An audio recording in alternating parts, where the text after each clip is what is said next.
Episode 2 is shockingly also divisive among Star Wars fans and critics alike. And lately, I've been hearing more and more that people like episode 1 more than episode 2, which is wild. I tend to disagree with that personally.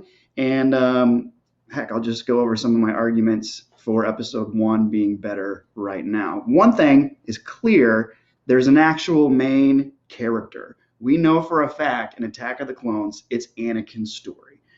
Phantom Menace really screwed that up. Thanks for the like, Hudson, because there was not a clear main character. We didn't know if it was Qui-Gon or Obi-Wan or Anakin or Padme or who knows, or Jar Jar. Thanks, Leah. So another thing too, it's not nearly as boring as Phantom Menace. I think when we were watching that, I was expressing to you, there's just a lack of urgency throughout Phantom Menace. No one's really excited to be there. There's less of people sitting around and talking like there was in Queen Amidala's throne room.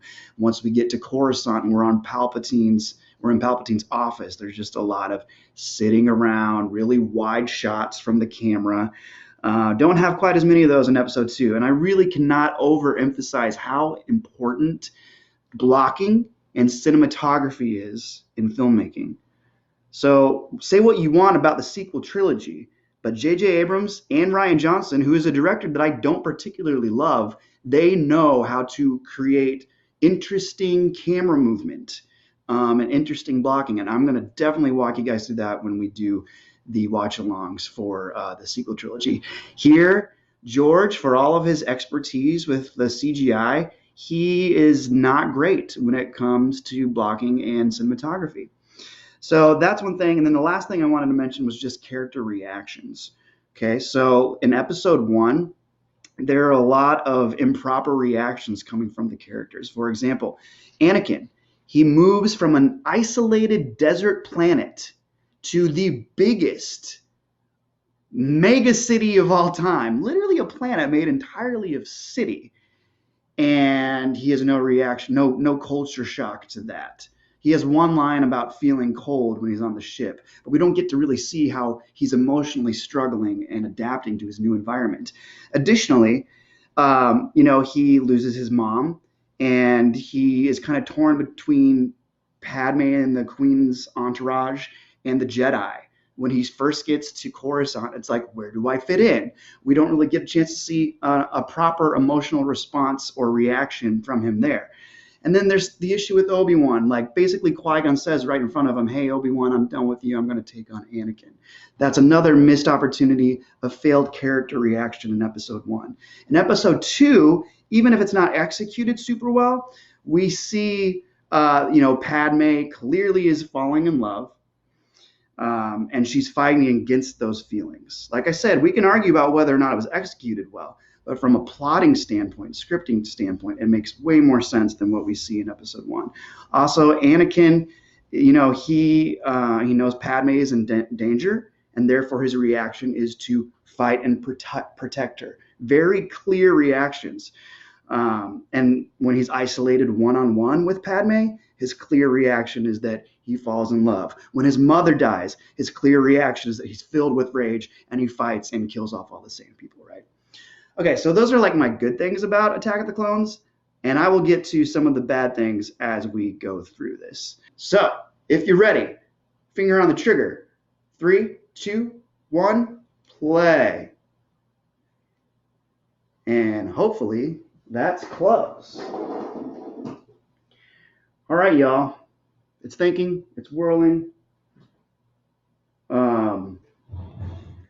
Here's the epic 20th Century Fox fanfare. While that's getting started, I should probably adjust the volume on this to the spot that I like it on. If I have it too loud, then YouTube gets mad at me because they think that I'm infringing on their copyright. Yay! I did mention you, man. I miss you, man. We gotta hang out again. Long time ago in a galaxy far, far away. Star Wars. So, what's funny about this movie? Well, there's a lot of funny, hilarious things, but obviously Jar Jar was one of the least favorite things about Phantom Menace.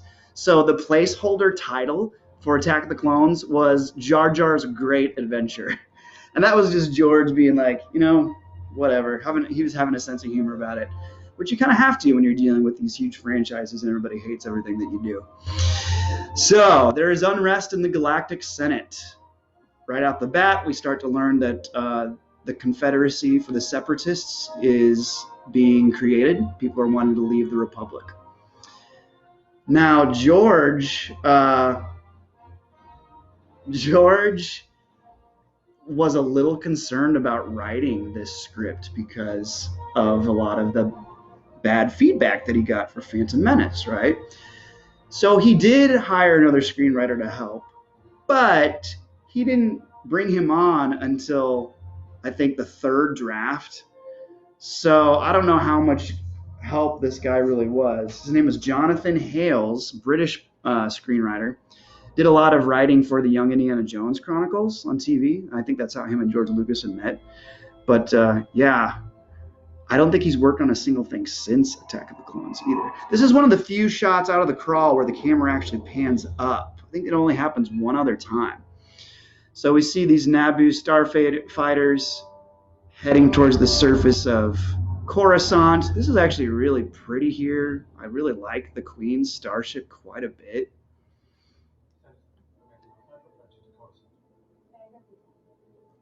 Even these guards don't look very excited to be there.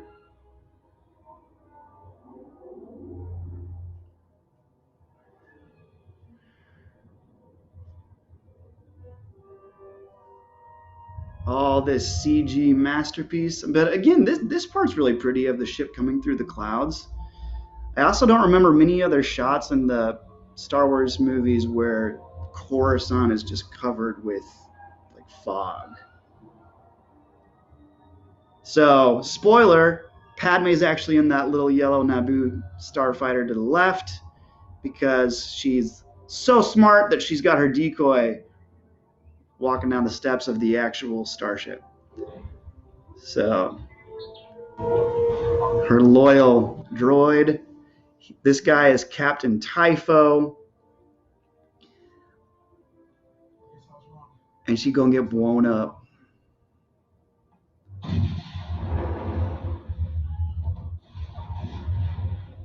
I don't know why Keira Knightley didn't come back for this, because the handmaiden here who plays the decoy is definitely not Keira Knightley.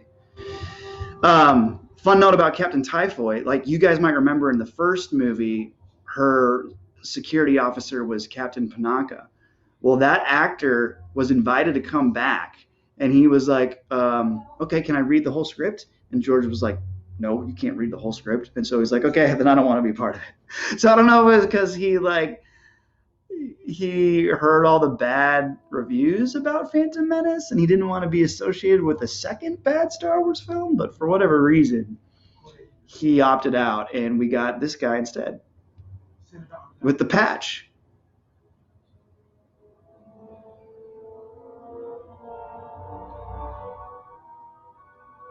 All right, so here we are at the Senate. We get to see a little bit of sitting around in Palpatine's office. Some of the Jedi, and then of course this is our first take at the digital Yoda. Are you going through every movie? This is awesome. You missed my high school fro. Was my fro much bigger than this in high school? Yeah, I am doing this for every movie. I'm surprised you didn't see any of the earlier ones, bud. But yeah, of course, next is going to be Revenge of the Sith, and then we jump into the sequel trilogy, which I'm very excited about. So this is our first look at the digital Yoda. They tried their best to see if they could get one going for Phantom Menace, and it just didn't work. Didn't look good. Not that the puppet really looked that much better, to be completely honest, but they thought it was ready here. Way bigger fro. So there he is, and there's Sam Jackson.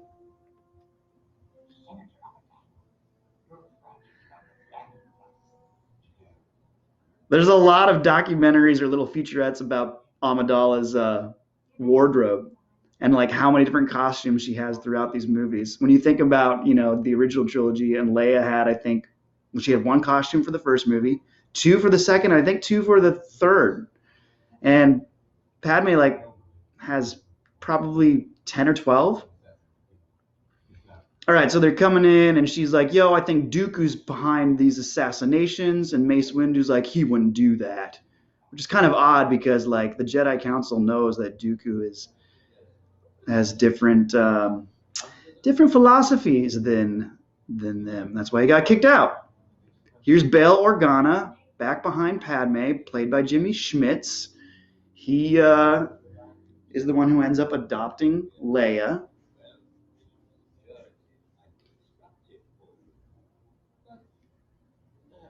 And Palpatine is already pulling the strings, trying to get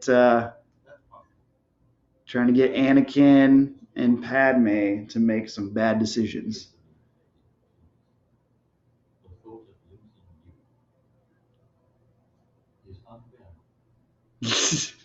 He really looks like he's aged a lot between Phantom Menace and Attack of the Clones. Palpatine.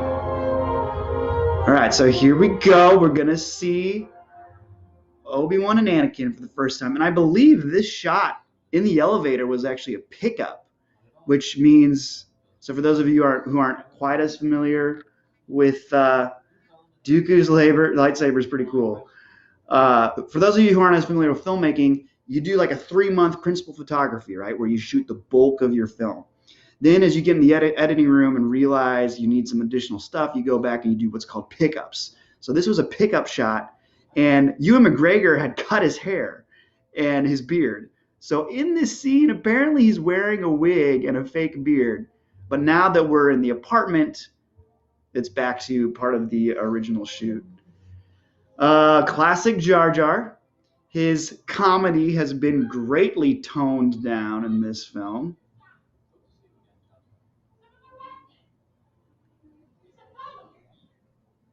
He's just, hanging out with Padme because they're good friends. And Anakin and Padme see each other for the first time in 10 years.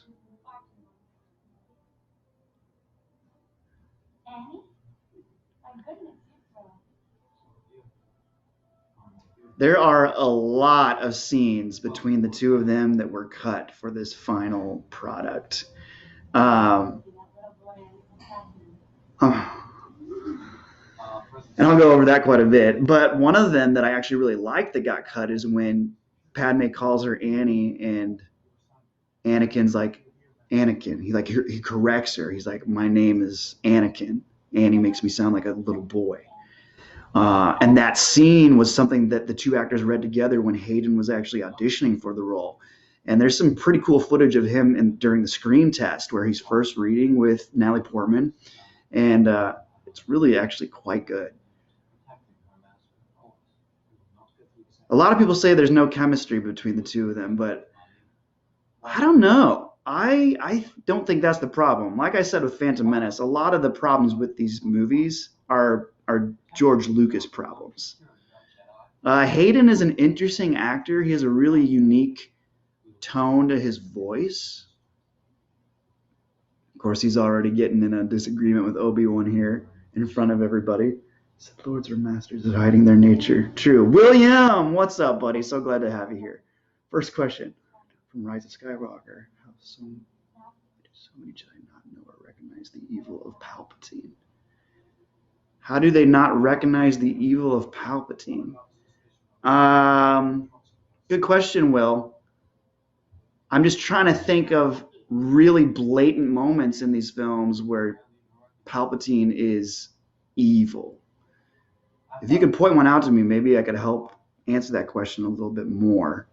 Also, one thing that's pretty established as this trilogy goes on is that the Jedi are becoming arrogant and they're losing their touch with the Force.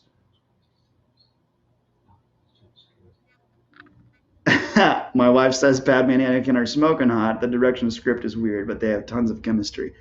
I think the actors kind of do have some chemistry, especially if you go look at some of that original audition material. Um, Also, interviews with Natalie Portman talking about Hayden. Like, she's gushing about him most of the time. And I tried to dig around a lot to figure out how the two of them interacted off screen. And it's tough to find anything concrete. But yeah, I wrote down some of the stuff that she says. Oh, yeah, she just describes him as a wonderful actor, very confident, very handsome. And she jokes a lot about how good looking he is. So I think they had the ability, and that's what's so sad about so many of these movies is like the missed opportunities throughout the films are gut wrenching. Also, Anakin just says that he had those cameras in a room and she turned them off. That is one of the worst parts of the movie. Is like George was attempting to make Anakin seem like a bad boy, which is great. Like this is a forbidden romance. I mean, there's something hot about two people that are drawn to one another who aren't supposed to be drawn to one another, right? However, as George tried to make him kind of a bad boy, he ends up being creepy. So like the camera thing where he's like, I think she turned the cameras off because she didn't want me watching her. And then later, it's I forget what the line is, but it'll come up when she's packing to go back to Naboo. There's a couple things that are like, really, dude, are you a stalker? Anakin's a loser, always crying. I mean, perhaps his portrayal in these movies does make him kind of be a loser. But I mean, if your mom died in your arms moments after you came back to her, wouldn't you cry about that too, Terry? Come on, man. Palpatine does hang out with Darth Maul in the first film. Well, but William, Palpatine doesn't hang out with Darth Maul. It's Darth Sidious that's hanging out with Darth Maul. Every time that they're on Coruscant, he's got the hood on. He's disguising his identity. Yeah, yeah, even though no Jedi's knew about that. Yeah, I just finished reading the latter part of your text. All right, so Padme's sleeping, hopefully safe and sound. R2's in there, not really being super helpful. And then here come these sluggies that Jango Fett and Zam. The other bounty hunter's name is Zam Wessel. And here come these. I love these little gross creatures and the sound design of them dropping on the floor right there is like just delightfully gross. What's up, Hitch? Aren't they intimidated by EMAC? I don't know what that means, dude.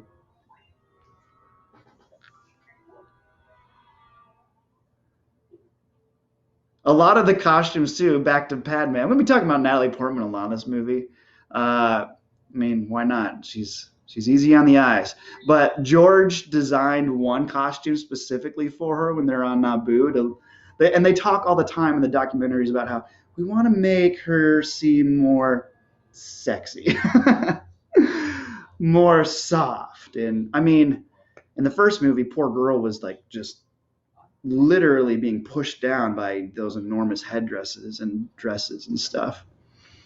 All right, so Obi-Wan and Anakin are debating about Palpatine, and then they sense the danger. Ugh.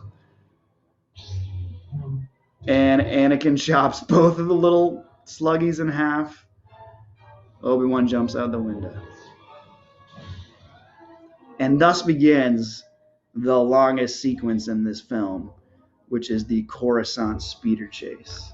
More sexy? Question mark. I like that, Terry. That's good. Aren't they intimidated by Ewan? Oh. So what do you mean, Hitch? Like the other actors are intimidated by Ewan in the movie? Who is the they in your question? So a lot of this stuff, I mean, they talk at length during some of these documentaries about how they created this sequence. And instead of storyboarding it, and this is really nerdy film stuff, so I apologize, but back in the day when it came to action sequences, you would hand draw storyboards, right? And then you would set up your shot list based off the storyboards. With this, they did what. Oh, shoot. Sorry, guys. My sound is going crazy. They did what they call animatics or videomatics or something like that, where basically they shot it in their garage, just like with their kids, kind of different things they thought would look cool to put into the chase scene. And then the visual effects artists were able to use that as like a jumping off point. Yes, Natalie and Hayden. I don't know, Hitch. Natalie, of course, worked with Ewan in the previous film. And when you think about it, after this first scene in Coruscant, or this first act in Coruscant, Ewan is not with the rest of the cast, which is another huge misstep in this movie because we don't get to see Ewan develop any deeper relationships with the rest of the characters. He's off, on the water planet, Camino. He's off with the insects on Geonosis. So I don't know if they were intimidated. I don't really think that that's the case, but anything's possible. All of them were on pretty level, like celebrity status at this point too. I mean, Ewan and Natalie had a step above Hayden, of course, because they had Phantom Menace under their belt. But Rebecca says I need to do Indiana Jones. I am not a huge Indiana Jones guy. I like them.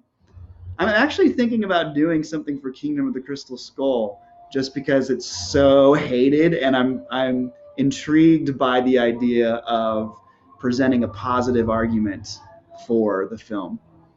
But we'll see.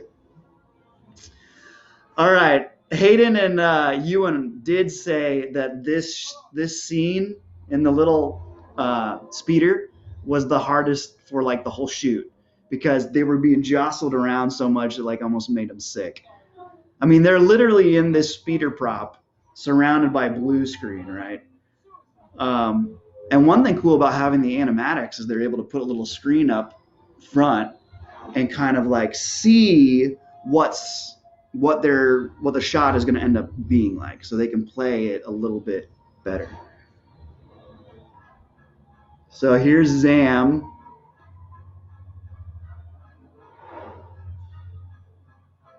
Shooting at him.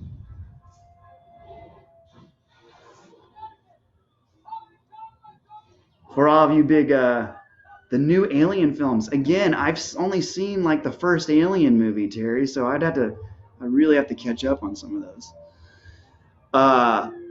Rebecca, I know you're a big Star Wars Legos fan. This was one of the levels that was super hard, was this Coruscant speeder chase.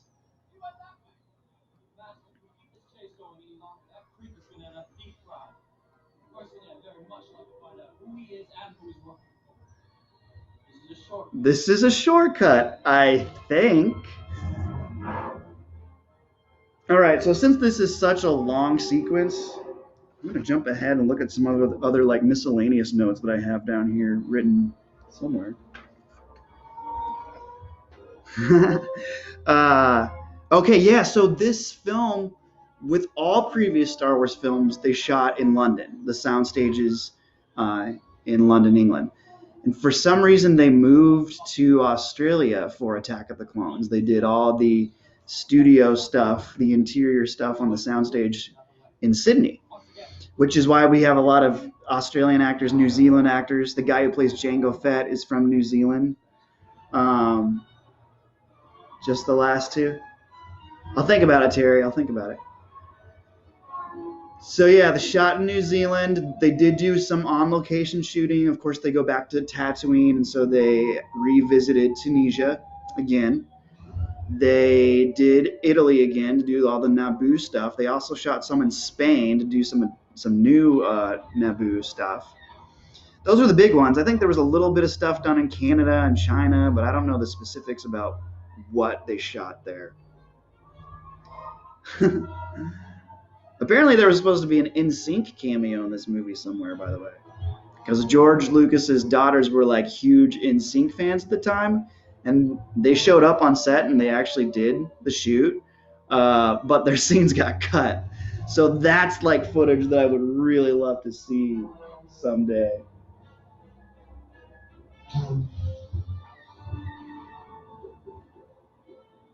These guys are always losing their lightsabers. It happens here. It happens with Obi-Wan when he's on Camino fighting Jango Fett, which I understand why it has to happen when you're with Jango Fett, because you can't just... I guess you could chop up Jango Fett. I don't know. It's tough because he's got a blaster and Obi-Wan has a lightsaber. Peter, how's it going, man? Did I miss anything good? I don't think so. Do you need to know where we're at? If y'all want a timestamp, I'm at the 20-minute, 52-second mark. So approaching 21 minutes in. So Anakin just crashed his little speeder on the sidewalk. So now we're in the somewhat lower levels of Coruscant, and he's chasing Zam on foot. I will say I was a little disappointed about Coruscant, the lower levels here of Coruscant, when I saw this back in 2002. So I read a lot of the expanded universe stuff. And Coruscant, we first learned of that in the Timothy Zahn novels, Heir to the Empire. Even though I think George Lucas wanted it to be in Return of the Jedi, they just didn't have the technology yet, of course, to pull this off. So I remember reading all about the lower levels of Coruscant, and the lower that you got on the planet, the grosser and dingier and darker it got. And that's what I wanted to see. Like, my imagination just painted it in a very different light. Like, if you got so low, in my mind, it was like you couldn't see. It was like being in the depths of the ocean. Like, you were scared for your life. Everything was gross. Monsters were down there that you didn't want to run into. So when I saw this, and granted, maybe this isn't the lowest depths of Coruscant, it was like, oh, there's a lot of lights. There's a lot of stuff. Okay, so a ton of these people are cameos in this bar. There's a name for this bar, too. But the guy who plays 3PO is in here. I'll point him out to you. The guy who plays Jar Jar is in here.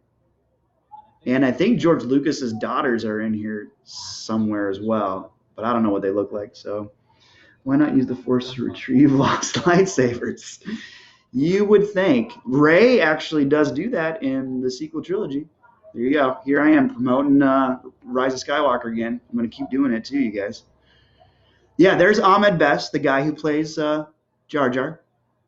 Okay, so this Death Sticks character, his name, the name that George Lucas gave this character is literally Sleaze Bagano. Subtle, right? Alon Sleaze Bagano. Oh, George. He's not very discreet sometimes. So this is supposed to be kind of similar to the cantina scene in the very first Star Wars movie that came out in 77 when Obi-Wan cuts off that dude's arm, right? And the way they shoot this, they make it kind of look like Zam is following Anakin, but Zam actually is approaching Obi-Wan. So a little camera trickery going on here. Here you go, Ewan. There's Anthony Daniels. So the older guy who turns around first after Zam gets her arm chopped off.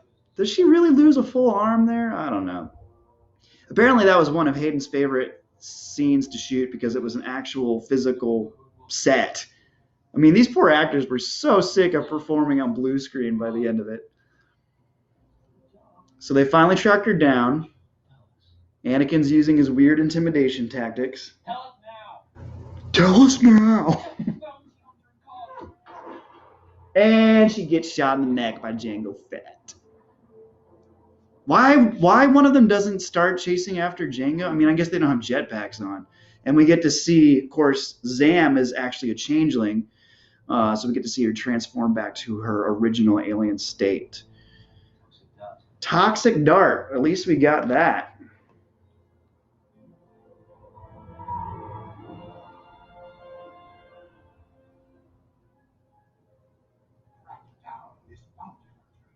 So we got some new members on the Jedi Council. I believe Shaak Ti is one of the new additions, who is the same species as Ahsoka, for any of you big Ahsoka fans out there.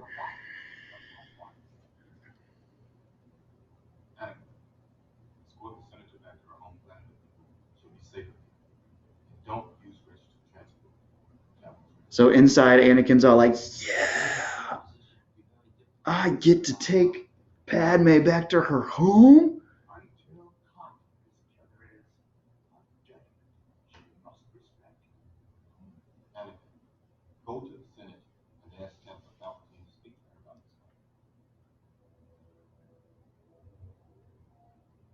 I think I said in the last movie, the guy with the double brain thing, Ki-Adi-Mundi, uh, he is the same guy who plays Newt Gunray, the Neimoidian, who I believe the Trade Federation will show up quite a bit later in this movie as well. Django, Boba's better. True. Yeah, I agree, Kelvin. Django is cool, but like as I've been thinking way too much about these movies the last couple of days, there's just something about Boba Fett's character design and the way that he's presented in the original trilogy that is really fun and mysterious. All right, so here we have kind of a slow walking and talking scene. So this is one of those that I keep on mentioning when we talk about pacing, talking about pacing and urgency. And we cut to yet another scene where three Jedis are just kind of slowly walking along. And we have this entire CG environment in the background. So at one point, George in the documentaries explains how he shoots very differently than other directors, right? Instead of shooting it, I'm trying to find where I wrote this down. Like most directors will shoot an entire piece of the film, and George says that he collects pieces of the shot instead of shooting it as a whole. So that's another reason why a lot of this feels disjointed is he'll shoot this actor here on a blue screen, then he'll create this CG character, then he'll create this CG environment, then he'll move this other actor in who wasn't there the first day of the shooting. And it's just there's so many pieces that weren't together at one time that you can feel the disconnect. And even his production designer was like, the more real things you can get in your image, the more believable the images are going to be. So I feel like George really should have listened to that guy. Anyway, I want to talk about this scene because coming up is some more creepiness from Mr. Anakin Skywalker. I think this is the only time we see suitcases in the Star Wars universe. So one could argue that Jango and Boba are the same person. You could, well, they're a clone. He's a clone. I mean, I guess if that's true, you can make the argument too that Palpatine and Snoke are the same person. Whoa.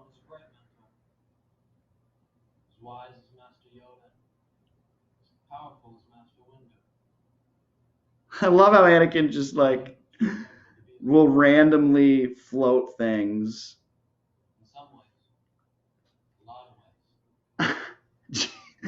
Jason Kane, if you didn't watch my first one on A New Hope, I was losing my mind when I saw all the CG rocks that were added in at the beginning. I had never watched that part yet. So when I saw that, I was like, whoa, they really tried to hide R2-D2. Can you just figure out how to pull it up on here for me, babe? Yeah.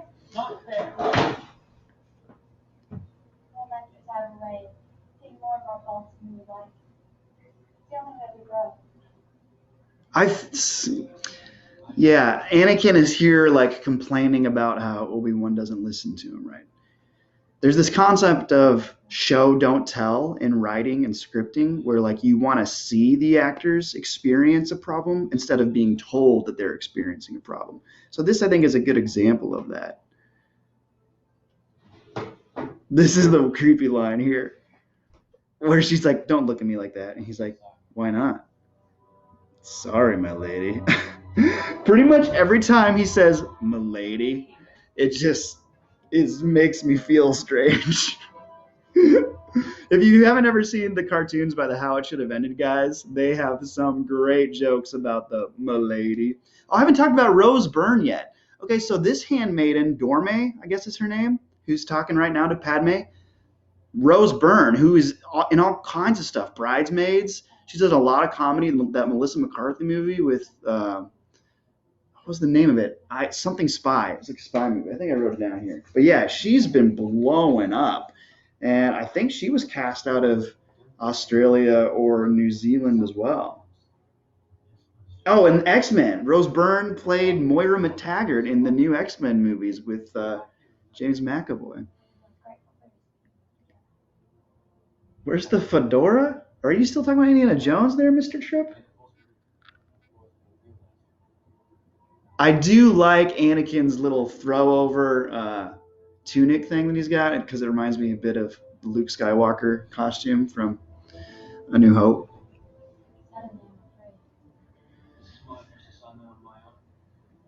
I mean, it's not a bad idea on George's part to get these two characters in the position that they're in, right? She's going home. He's been put in charge of protecting her. They're both young and attractive. And there really is something about, going to a girl's house and meeting her parents. And that is a scene that got cut from the final product. Is they shot all this stuff with Anakin meeting her mom and dad, meeting her sister, going to her childhood home and into her bedroom. Like that's a big deal.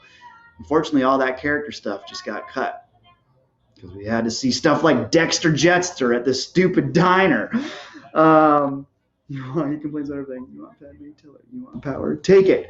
It's the way of the dark side. Huge Empire. Oh, Empire Strikes Back is my favorite film of the whole franchise, Terry. Is that your? I guess that's your favorite too. Spy.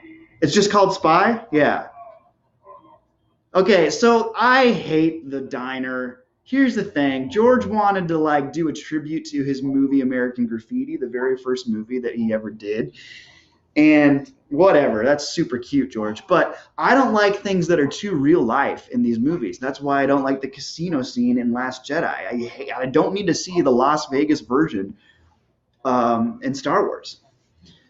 Additionally, this animated character Dexter is just move the camera forward. There you go. What's funny too is like when you look at these digital characters, this came out the same year as Two Towers for any of you Lord of the Rings fans. And when you think about the work that they accomplished with Smeagol, Golem's character, and Andy Serkis's motion capture stuff, it looks so much better than what we have with this guy here. So I don't know why they couldn't incorporate more of that, more like mocap stuff.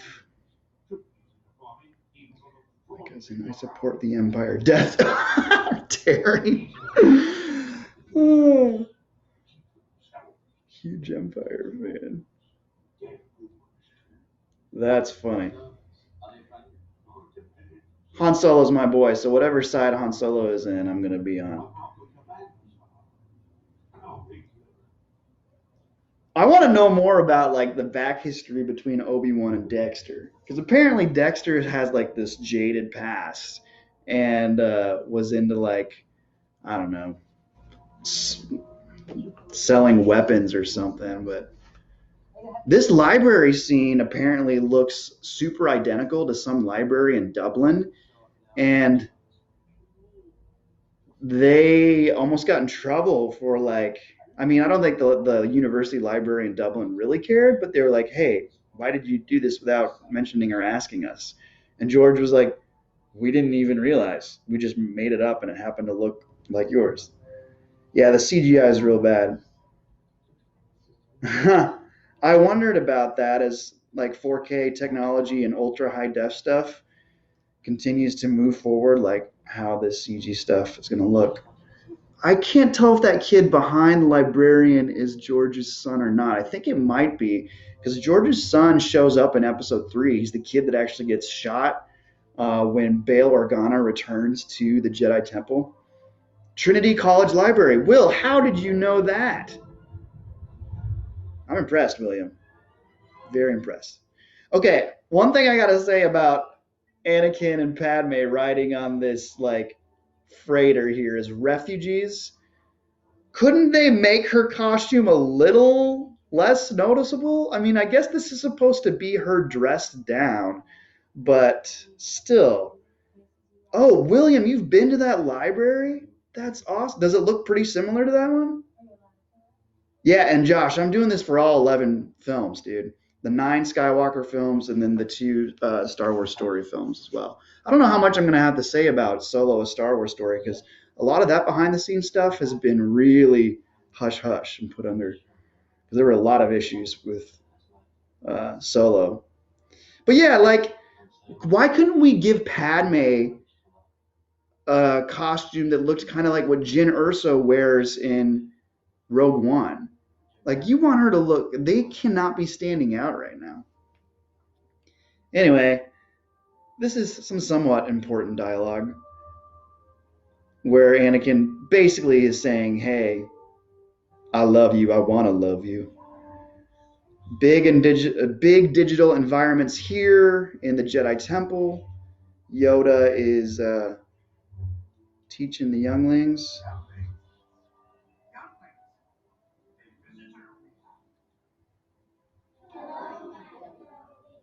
This scene's weird. It's like, Obi-Wan, couldn't you wait till I was done with class? Rude. Tyler, what's up, buddy? Where's Michelle?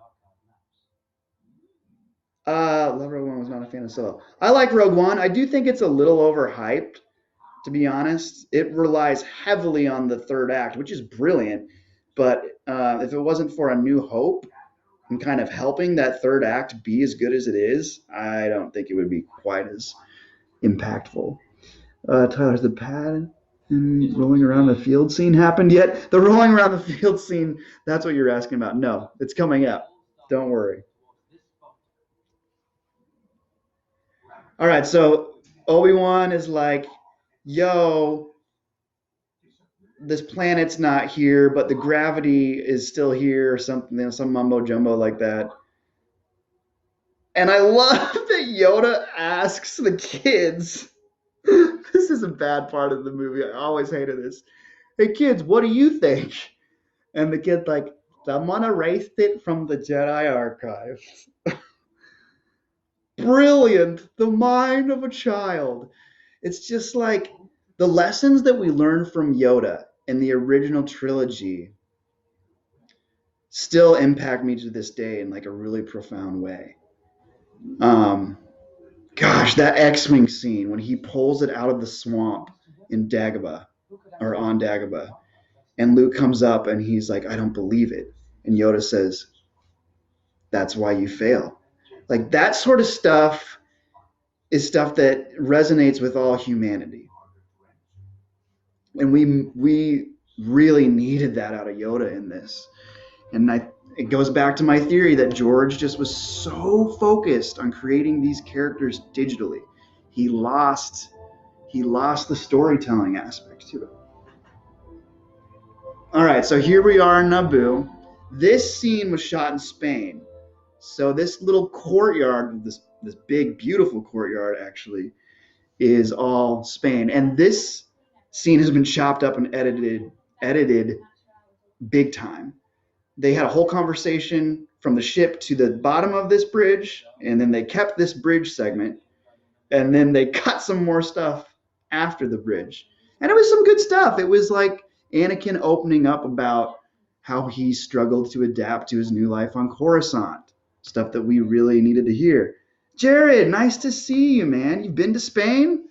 I have only been, as far as Europe goes, I've only been to the UK. But I would love to go to Spain. Yoda's the only cool Jedi, Jerry says.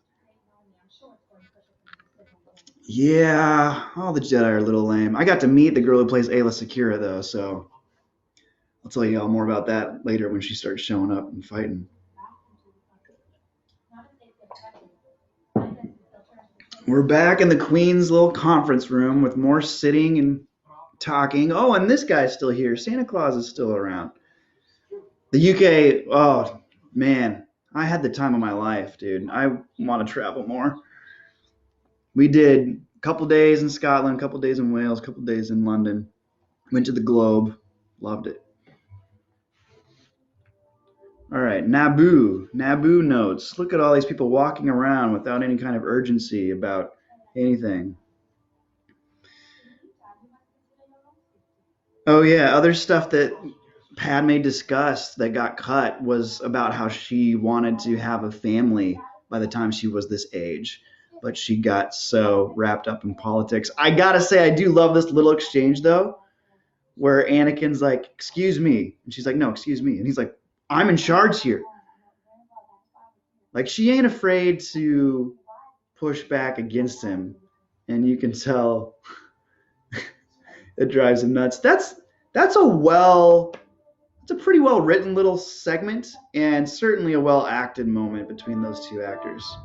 I think the actors are good. I'll say the same thing that I said in Phantom Menace. It's a good cast, it's just not directed well. Still sitting in the conference room, much like us.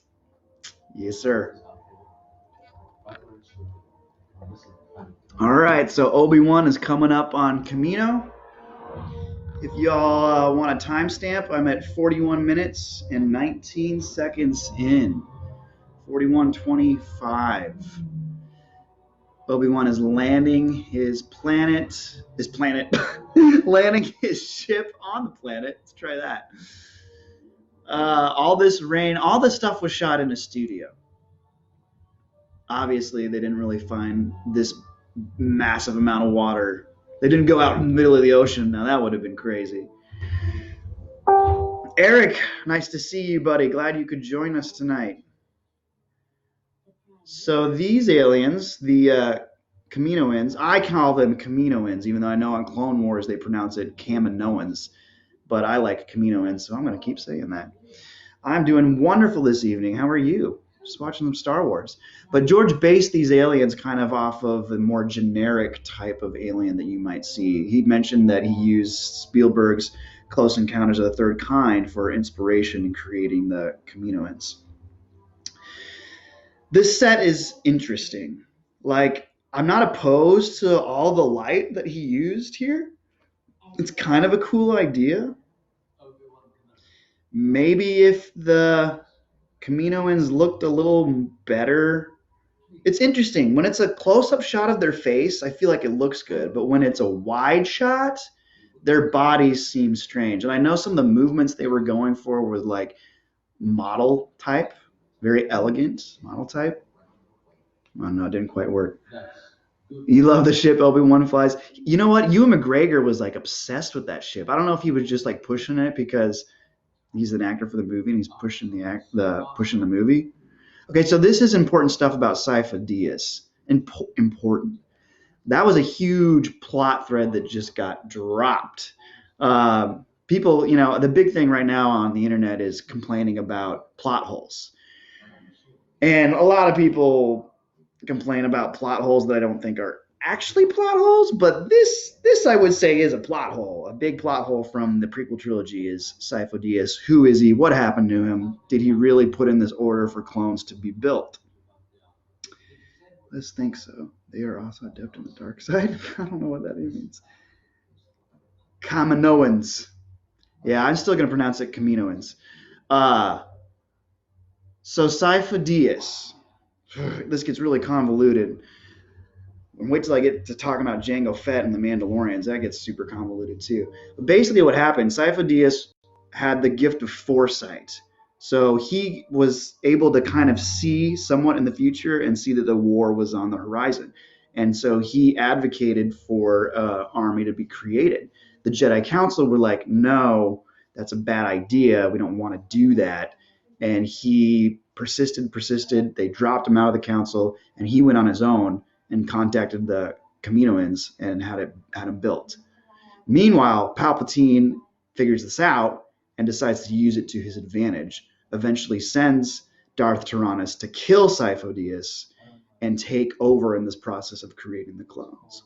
And here's the sand line, the I hate sand line. It's not so bad. I mean, it's hilarious. Don't get me wrong. The online jokes are hilarious about sand.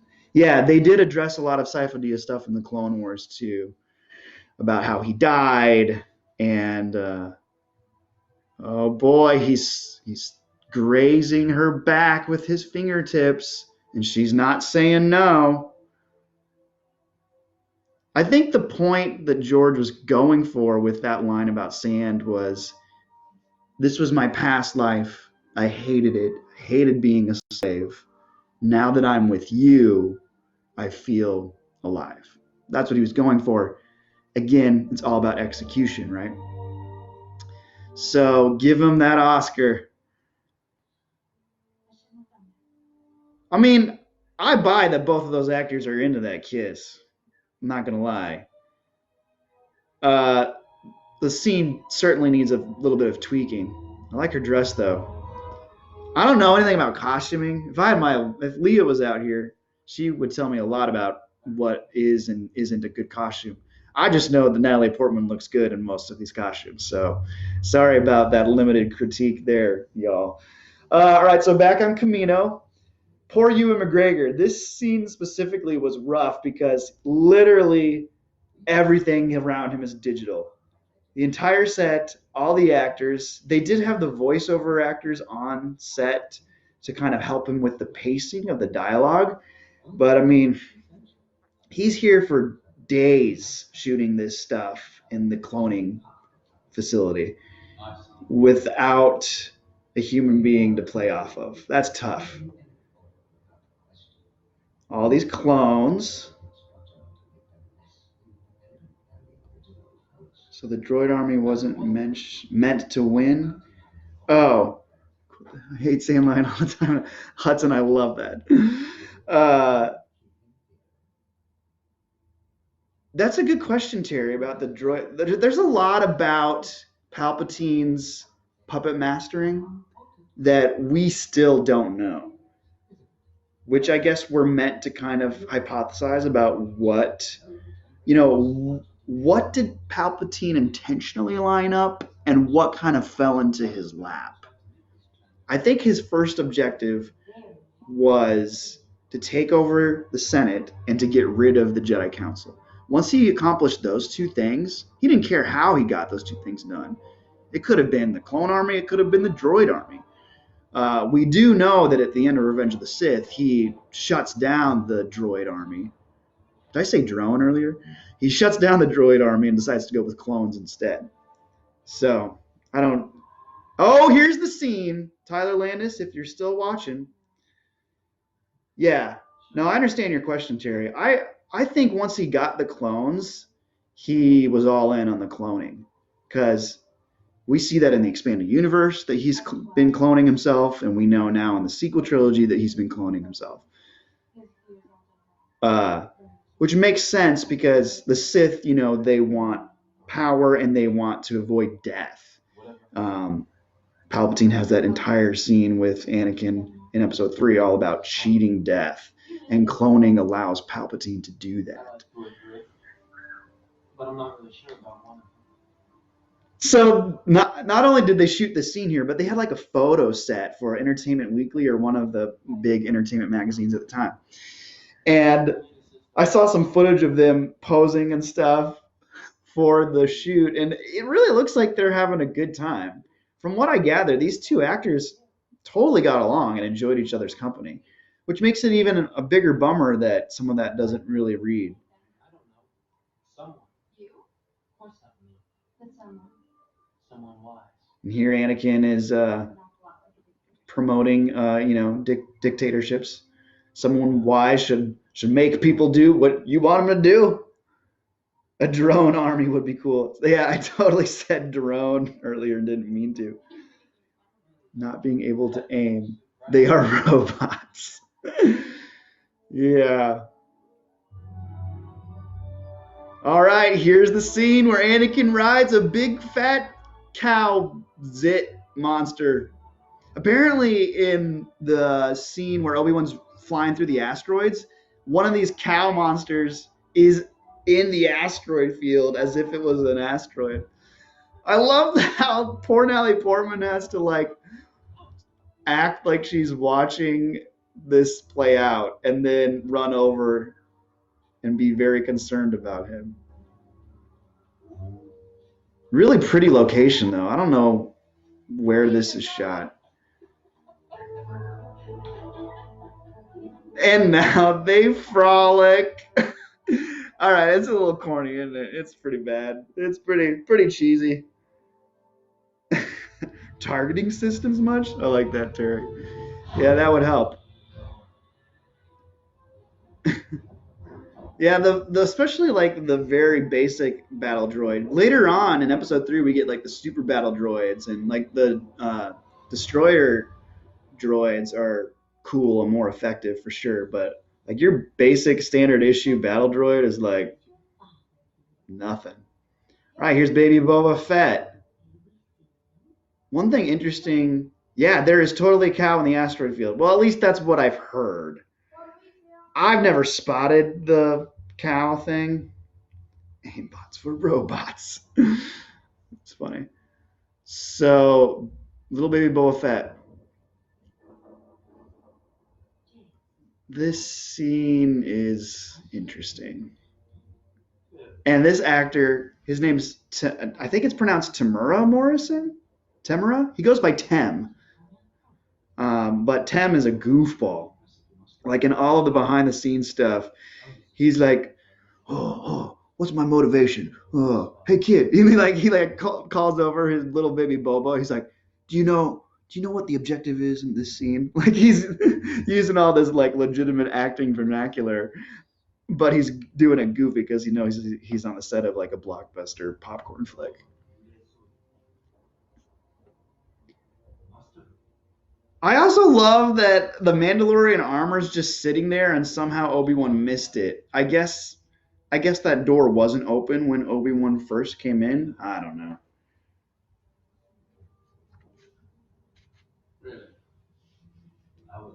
Stare each other down. So here Django's saying I was recruited by a man called Tyrannus.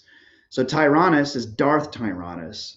It's Palpatine's new apprentice, because of course Darth Maul died in Phantom Menace, and there's two. They're still operating under the rule of two. So once Darth Tyrannus and Darth Sidious got rid of Sifo Dyas, they were able to swoop in and work with the Kaminoans and hire Django to be the template for the clones. And of course, Django doesn't give Obi-Wan any information. By the way, I think we already mentioned this, but Boba is an unaltered clone for Django. So he calls him his son, but he is, in fact, a clone. The battle droids were horrifying. It was not a good day if they showed up. Yeah, and they really made the battle droid super goofy once it got to like Clone Wars stuff. He made it's debatable on how he got the armor, Kelvin, and this is the issue with Django is a lot of his stuff from Legends got changed when Disney took over and wiped all that away. So the new canon is different than what it used to be. This scene is ridiculous. The floating fruit stuff is pretty funny. And George really struggled with shooting this scene, actually, because he didn't like the dialogue that he wrote. So he actually had the actors on set improvise that day of. So the stuff about like aggressive negotiations, that's all stuff that Hayden and Natalie came up with. Poor kids. Like that's what they were dealing with, y'all. This is the costume design that George created. The one and only Padme costume that he wanted. He put her in this tight black corset with the choker. I love it. I mean, she looked good though, right? See, that's weird to me, Terry. If Palpatine was trying to get rid of the rule of two, then why didn't he just start to train more Sith? Like, it's not like he had to get permission from anybody. But to go back to Kelvin's question about the armor just real quick, originally in Legends, he was adopted by the Mandalorians, similar to what we see now with the Mandalorian TV show. He was adopted in their culture and raised as one of them. Then, when Disney came in and made all that stuff non-canon, they changed it because I believe now in the Clone Wars, there's something that Pre Vizsla says, one of the Mandalorian characters, and he's like, I don't know how he got that armor. He is not one of us. He probably just made it. And I believe technically his armor is made of something different. It's not the Beskar stuff. It's some other steel. Chicks dig floating fruit? I didn't know that.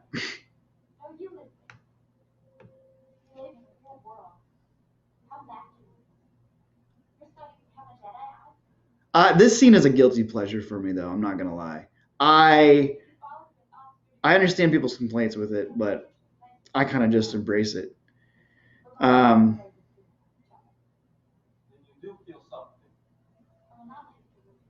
I'm trying to watch it and figure out why.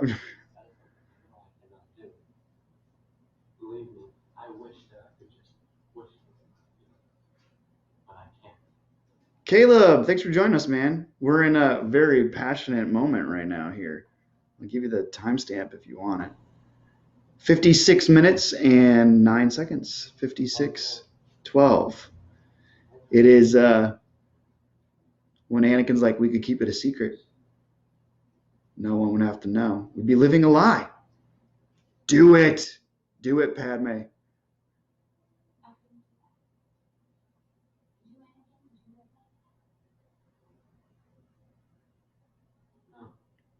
Yeah.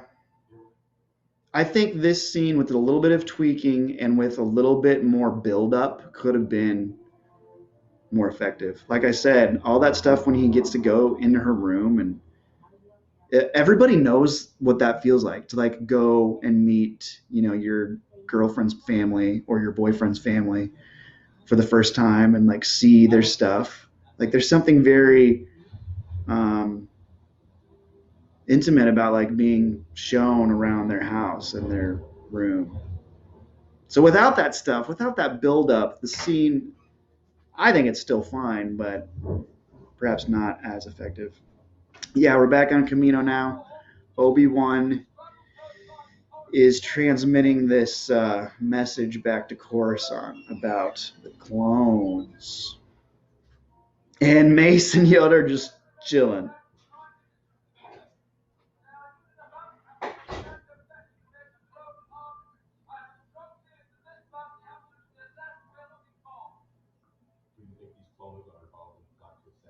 Good. Got it.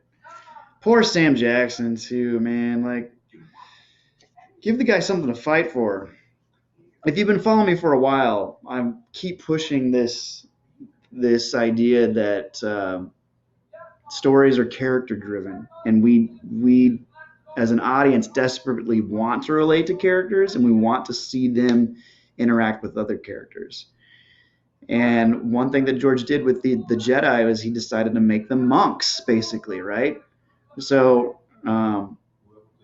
they're very stoic. They don't give in to feelings. It's hard for that to be emotionally compelling as a viewer when you have, half of your main characters aren't allowed to feel. So I wish he would have gone a different route and made them, you can still make them spiritual without having to be a robot. Speaking of robots. So according to the rule of two, I follow you, Terry.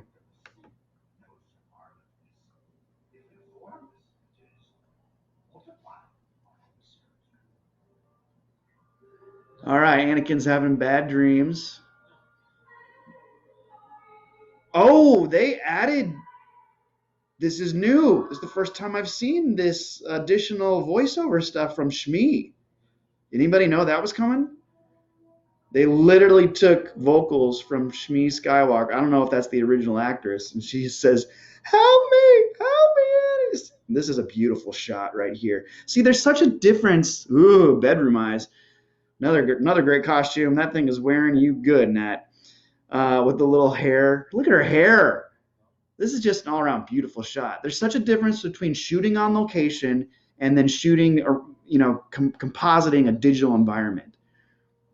The stuff that resonates with me in this movie is all stuff that's shot in a real location or on a real set. And I understand the pain of having to ship an entire crew across the country to do stuff. Like, I get that, George, and I get that you battle a lot of weather issues too. But you're going to have your own issues in the editing room when you're trying to recreate all this stuff on a computer. Like, that costs so much time and money. Are you really saving any time or money by just going over to a beautiful spot by the beach like this?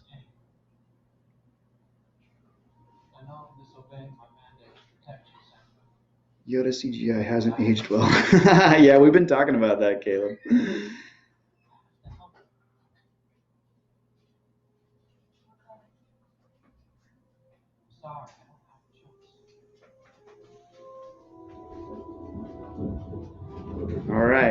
here is one of the better parts, in my opinion, of the film, where we get to see the fight with Django.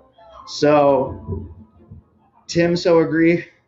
Hitch, I think you might be typoing. Uh, let me continue my argument about, real environments versus digital environments right here. Because the stuff, like, you can tell that real water is like hitting these two performers, right? They're fighting, they're in the elements. I mean, yeah, it's on a soundstage, but that's real water being thrown down on them. So that's believable and fun, and we can sense that like these actors are actually wet and they're actually punching each other. But the stuff beyond that is all fake, and your brain knows that it's fake. This is a fun idea. We don't really see, unarmed fights between anybody in Star Wars, really, let alone Jedi. But nothing like a little bit of rough and tumble. Agree about the environment, yeah. Django's bombing scene is the best. His bombing scene? I'm not sure which one you're talking about, Kelvin. Oh, probably in the asteroid field.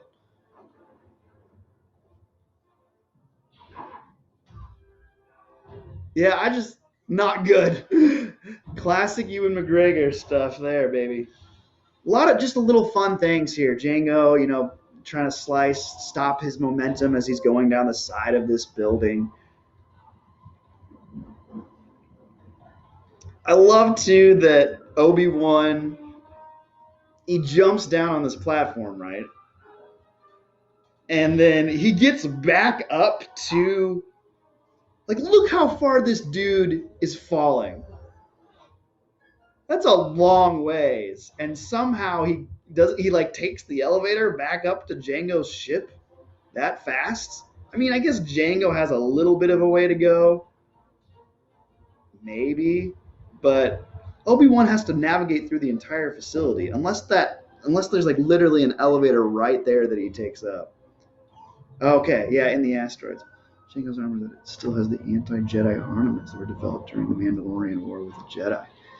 Interesting. So, question for you, Caleb, though, is that a Legends thing or is that a canon thing now? Because a lot of the stuff that Django bumps his head here on the door as it comes down, by the way. If you didn't catch that, that is a little nod to the stormtroopers in episode 4. Because there's a moment when they're either entering or leaving the control room on the Death Star, and the stormtrooper bangs his head. So that's just George being funny. George being George. Okay, we're back on Tatooine. A lot of this, of course, shot in Tunisia again. It's mentioned Rebels, which I'm assuming is Disney canon. Yeah, okay. Yeah, Rebels is canon. I haven't watched Rebels yet. I'm kind of waiting for Clone Wars to wrap up before I do a full dive. I know that the last few episodes of Clone Wars is going to be more about the war on Mandalore and stuff. All right, so here we get to see Anakin reconnect with his old boss. And I actually like that they aged up Watto quite a bit because, of course, this has been 10 years later. So it looks like he's not in as good of a spot as he used to be. He used to have his own store, and now he's just out and about. Fleas are flying around him. He's got a serious 5 o'clock shadow going on here.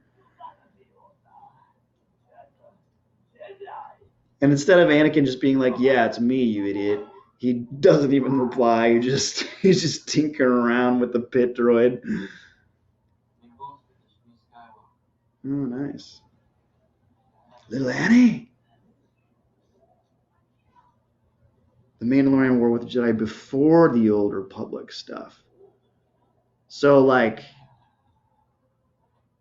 before the Old Republic stuff? We're talking like thousands and thousands of years before A New Hope, I assume? Before the Mandalorian surge in Clone Wars soon. I see. I see what you're saying, Caleb. Anybody think that in the future they're going to be making Knights of the Old Republic stuff? I never played the game, but I hear that it's really good and it's got some good storytelling in it. It would help them as far as like not having to deal with characters that people are already emotional about. Like you wouldn't run into the issue that we ran into with the sequel trilogy, where like legacy characters weren't handled as well as maybe they should have been.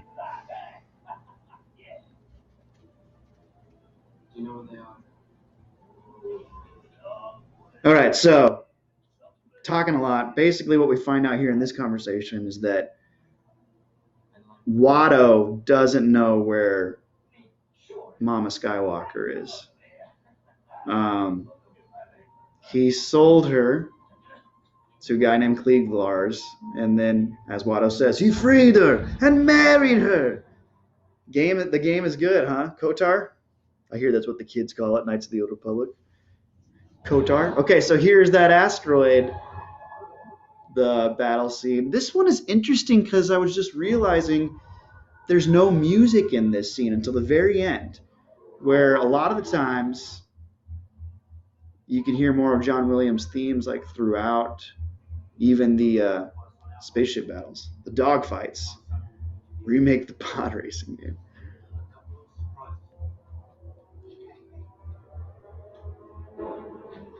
Yeah, here's those bombs. So the sound design with these things going off is pretty cool.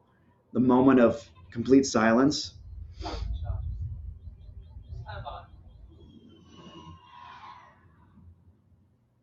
I mean, yeah, that's a cool thing that you guys have probably heard me rave about the sound designer for these movies a lot. Ben Burtt was there from the beginning. And on the sequel trilogy, he did sound design and he did editing. So he had his fingerprints are all over this stuff here.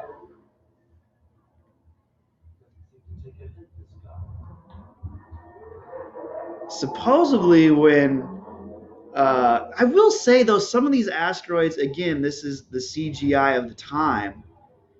But I feel like even then, when I was watching this as a 16-year-old or whatever, I was like, this doesn't look as good. I liked the old potatoes that were in the original trilogy. I thought they looked really good. But yeah, what I was gonna say is at the end of this battle out in the asteroids, when Obi-Wan hides behind the asteroid, supposedly what George was going for was like it's similar to what Boba Fett does in Empire Strikes Back when he hides in the asteroids and finds Han Solo hiding. Boba Fett, I guess, learned his lesson or sort of thing. I don't know, Kelvin, where the cow is. Look at all these asteroids. How am I supposed to find the Naboo cow in this big old battle? I'm sure somebody online somewhere has found where that dumb Naboo cow thing is. The dark saber. Gotta say that I'm not like as big a fan of Mandalorian as some people are, but seeing the dark saber in live action was pretty cool.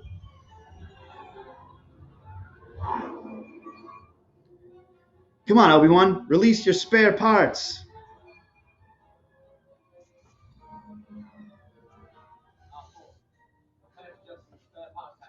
The spare part canisters. He has such a unique voice. I haven't really talked about the music much yet in this movie because a lot of it's fine. I wouldn't say it's forgettable because I mean it's John Williams and he's the man, the best of the best. But the one that sticks out, that actually like sticks out, that people remember, is the love theme, which I think is actually up there with a lot of the original trilogy score. And I think it's played several times throughout the film, but it really builds up once we get to Geonosis, once the lovers show up here at Geonosis and are sentenced to death. This was one of the very few soundtracks that I actually bought as a kid. I had a soundtrack for A New Hope from '77. I mean, it wasn't one that was actually manufactured in '77, but I had that soundtrack and I had Attack of the Clones soundtrack. Won't be seeing him again, haha.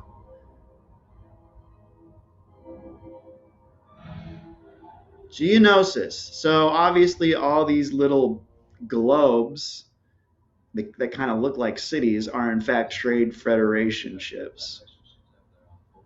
So Obi-Wan's little detective search is finally paying off. One thing I haven't talked about yet is kind of like what Lucas was going for. Like he describes it as being a romance and a mystery, but he doesn't really pull off either one of those too well. Like with the mystery plot here that Obi-Wan is going through, it's like, dude, you needed to watch some really quality mystery stuff. Um, like Sherlock Holmes stuff. And I don't know if any of you are fans of the filmmaker Denis Villeneuve. I think that's how it's pronounced. He's a French Canadian director who did Blade Runner, and he did this movie Prisoners that I highly recommend with Jake Gyllenhaal and Hugh Jackman. Sicario. He is phenomenal, and he's good at like suspense and mystery stuff. But we don't really get a real good mystery story out of Obi-Wan. Obi-Wan just doesn't have much to do except be police detective in space. All right, so 3PO is here again. Um, Imperial March is pretty awesome.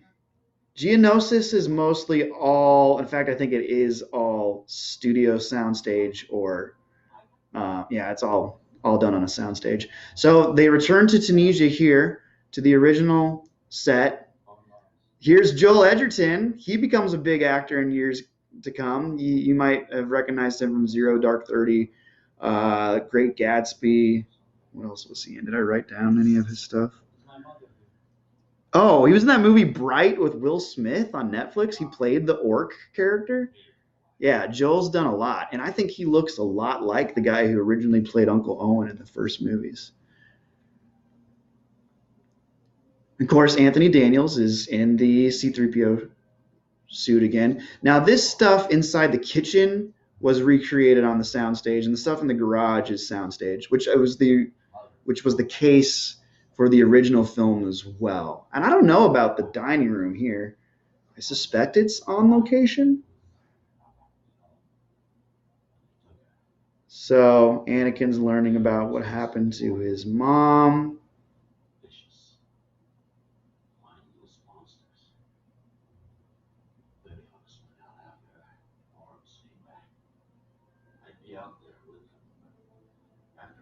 Not taking it very well.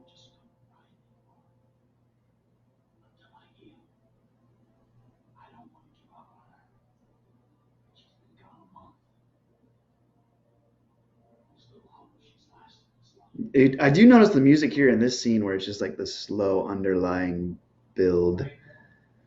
Notice Anakin too is like sitting in the exact same seat that Luke Skywalker sits in. One thing that was interesting too when George was here in Tunisia, he's being kind of asked some questions by the people who were filming the documentary, right? And they're like, "Wait, did you just shoot something for the next movie?"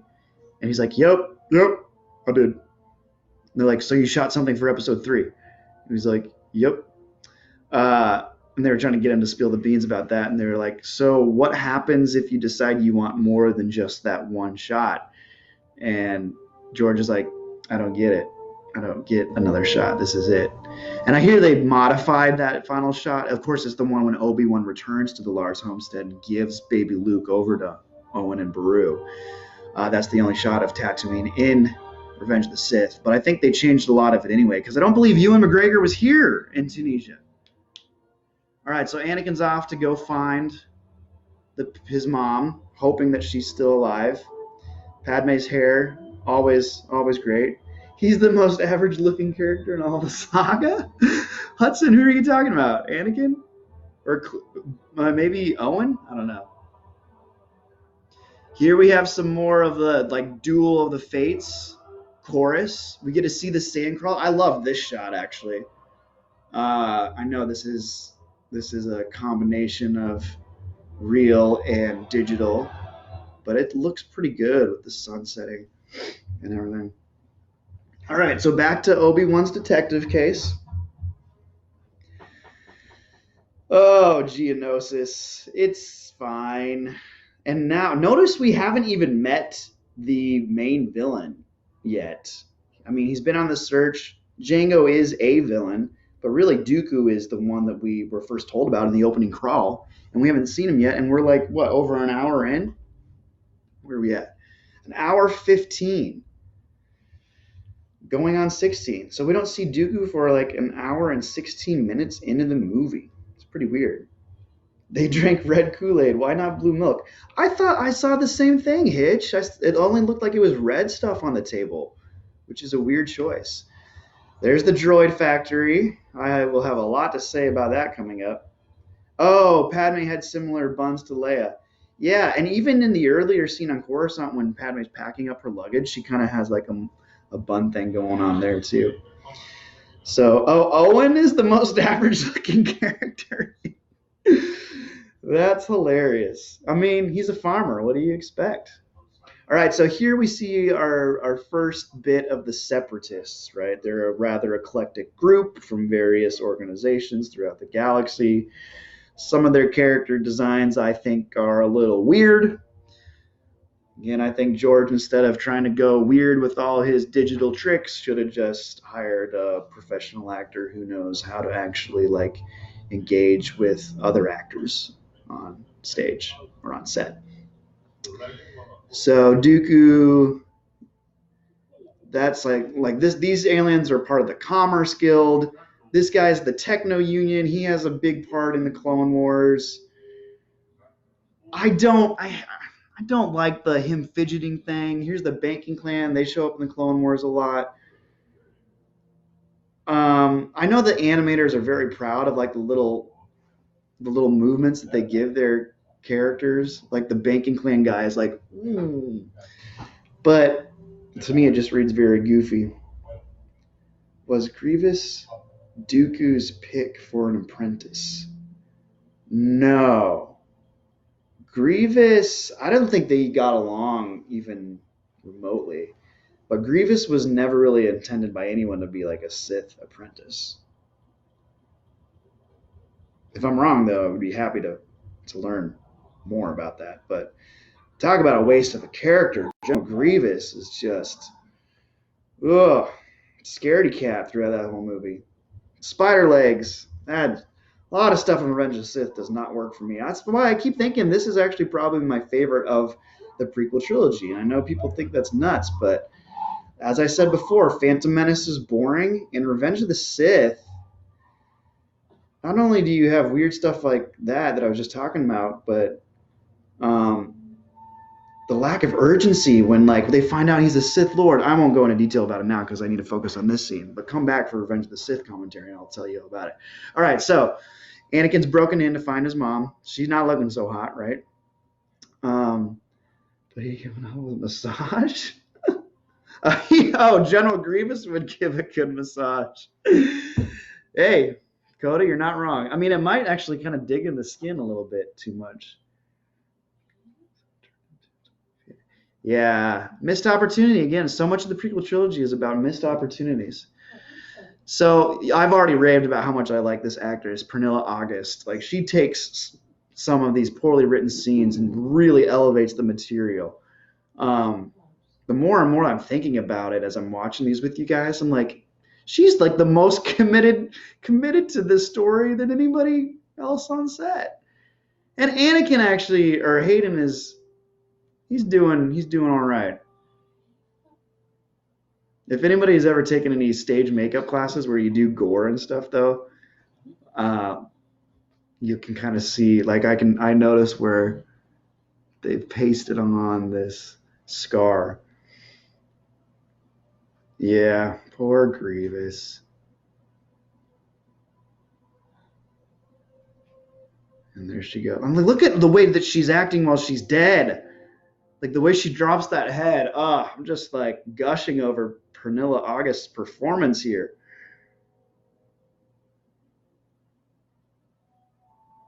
So before I started this watch along, I was talking about character reactions that make sense and how Phantom Menace doesn't have that, especially with Anakin. And this is a good example of how it does make sense. And again, you can argue the execution of this, but we see Anakin's mother die, and we see a reasonable reaction out of him, losing his mind, going crazy with anger. And in Phantom Menace, like, we see things happen to the character and we get usually no reaction out of him. And I hate to continue to harp on this for you who've been here this whole time, but the biggest one for me is when Anakin first comes to Coruscant. He goes from the desolate planet, the isolated planet of Tatooine, where he didn't know or see anybody. I mean, he did, but what I'm trying to say is it should have been a huge culture shock when he moved to Coruscant, and we don't really see him react that way.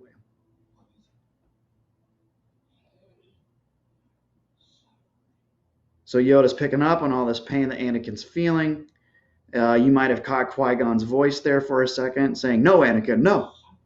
So that was a nice little check that Liam Neeson got in the mail, I'm sure.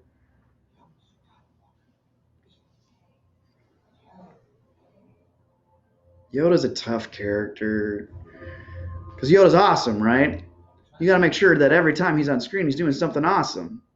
And if he's not, then he shouldn't be on screen. He should be off camera doing something awesome. So I'll talk about that more at the end when we get to his lightsaber duel. I have very mixed feelings about that lightsaber duel. What is this, Kelvin?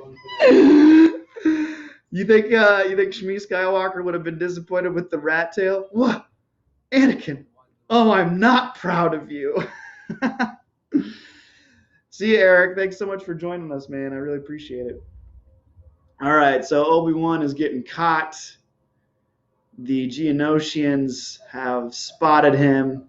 I mean, I don't know how cunning he was being as he was walking through those halls, just creeping on the Separatists. Showing effect of Yoda knowing about Anakin's suffering and anger. Yeah, that's a good point, Caleb. Like, all of these characters could have benefited from moments where they kind of share each other's burdens or struggles. You do have that a little bit here with Padme. I'm trying to figure out what this scene's about. This is just the message that Obi-Wan's sending. Gotcha. So, like, Padme tries her best to help Anakin with this emotional time as he's bringing in the corpse of his dead mother, but it's also uncomfortable for her because clearly he is somewhat unhinged. How awkward would this be, though? I mean, kudos to Hayden. He's really giving Klieg Lars the death stare. He's like, you bozos had 30 days to track down my mom. I left for one night, found her, and then she died. It was a little too convenient, though, that she died in his arms, or was she just waiting to say goodbye to him? I guess both of those are pretty fair arguments, actually. All right, so here Anakin is in the garage, the same garage that we see in the very first Star Wars film. This was recreated using old footage and the very few set photos that were taken. Looks pretty good. The stuff in the background, of course, is digital. You can tell that that's all digital. But the stuff here in the foreground where he's fiddling looks pretty good. Oh, Padme has the blue milk. Good call, Caleb. Yeah, she did. She comes in carrying that.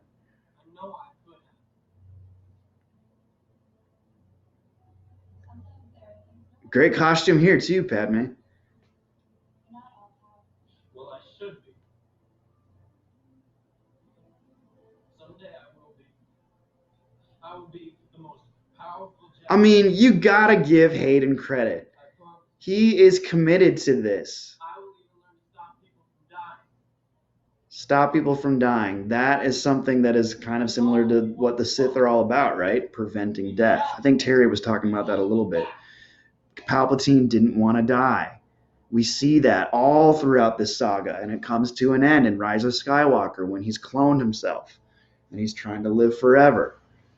Whereas Jedi, they embrace death and embrace becoming one with the Force. They see it as a natural evolution to life.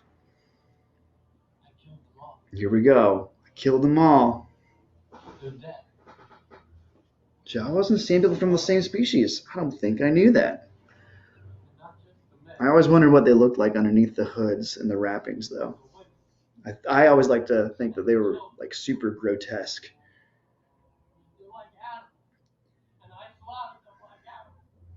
I was talking to a friend earlier about this scene today, actually, and this how I don't know. Should Padme have been like, Anakin, do you need to see some professional help? Like, you got to feel for her in this moment. It's like, how do you console somebody like that?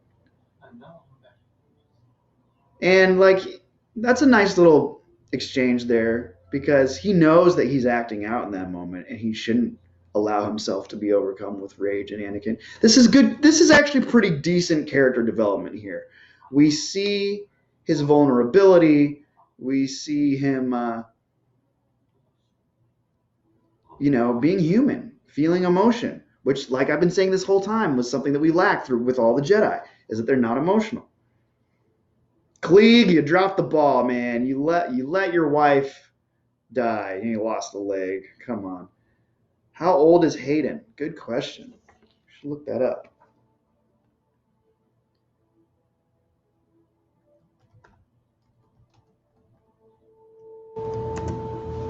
When I was in LA, I delivered food to his girlfriend, wife. I don't know if they ever got married, and I don't think they're together anymore. Rachel Bilson. They have a kid together, and I was delivering Postmates out there and like delivered food to her. So Hayden is 38 now, and this would have been shot in 2000, well, probably 2001. So 19 years ago. So 38. So he would have been right around 20, abouts.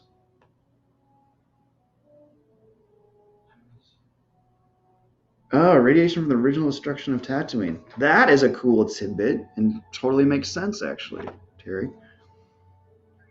Here comes R2. He's like, guys, sorry to interrupt the funeral, but this is important. Interesting.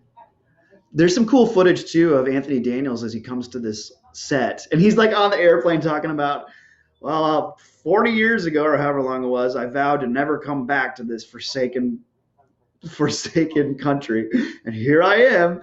But you can see him totally like reminiscing when they get back to that homestead. Also, cool guy. Like, he approached Joel Edgerton, who plays Uncle Owen, and offered to just run for fun, run some of the dialogue from A New Hope. So that whole scene when 3PO gets sold to Uncle Owen, and they're like, I bet you were programmed for etiquette and protocol. They were just like, hey, let's just do this for fun. That way we can get to know each other and kind of develop a connection. So Anthony Daniels did that with Joel Edgerton. I thought that was like the coolest story.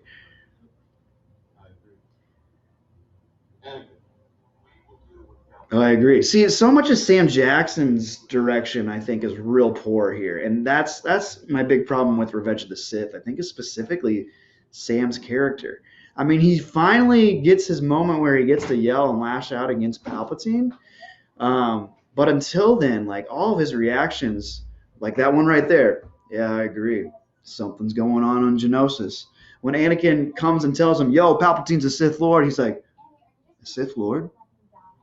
Our worst fears have been realized." Like, it's just, oh. Anyway, so Padme is like, honey, let's go find your friend. We need to do it.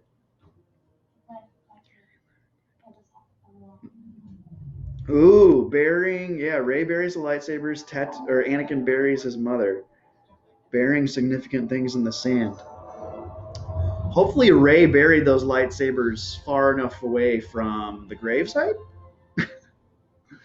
It's interesting though, like there were tombstones in that shot, right? We don't see those tombstones in any of the movies that happen after that. So either they were removed or maybe they're far enough away. I guess in the wide shot it looks like they were fairly far. Uh-oh. Jar Jar, what are you going to do?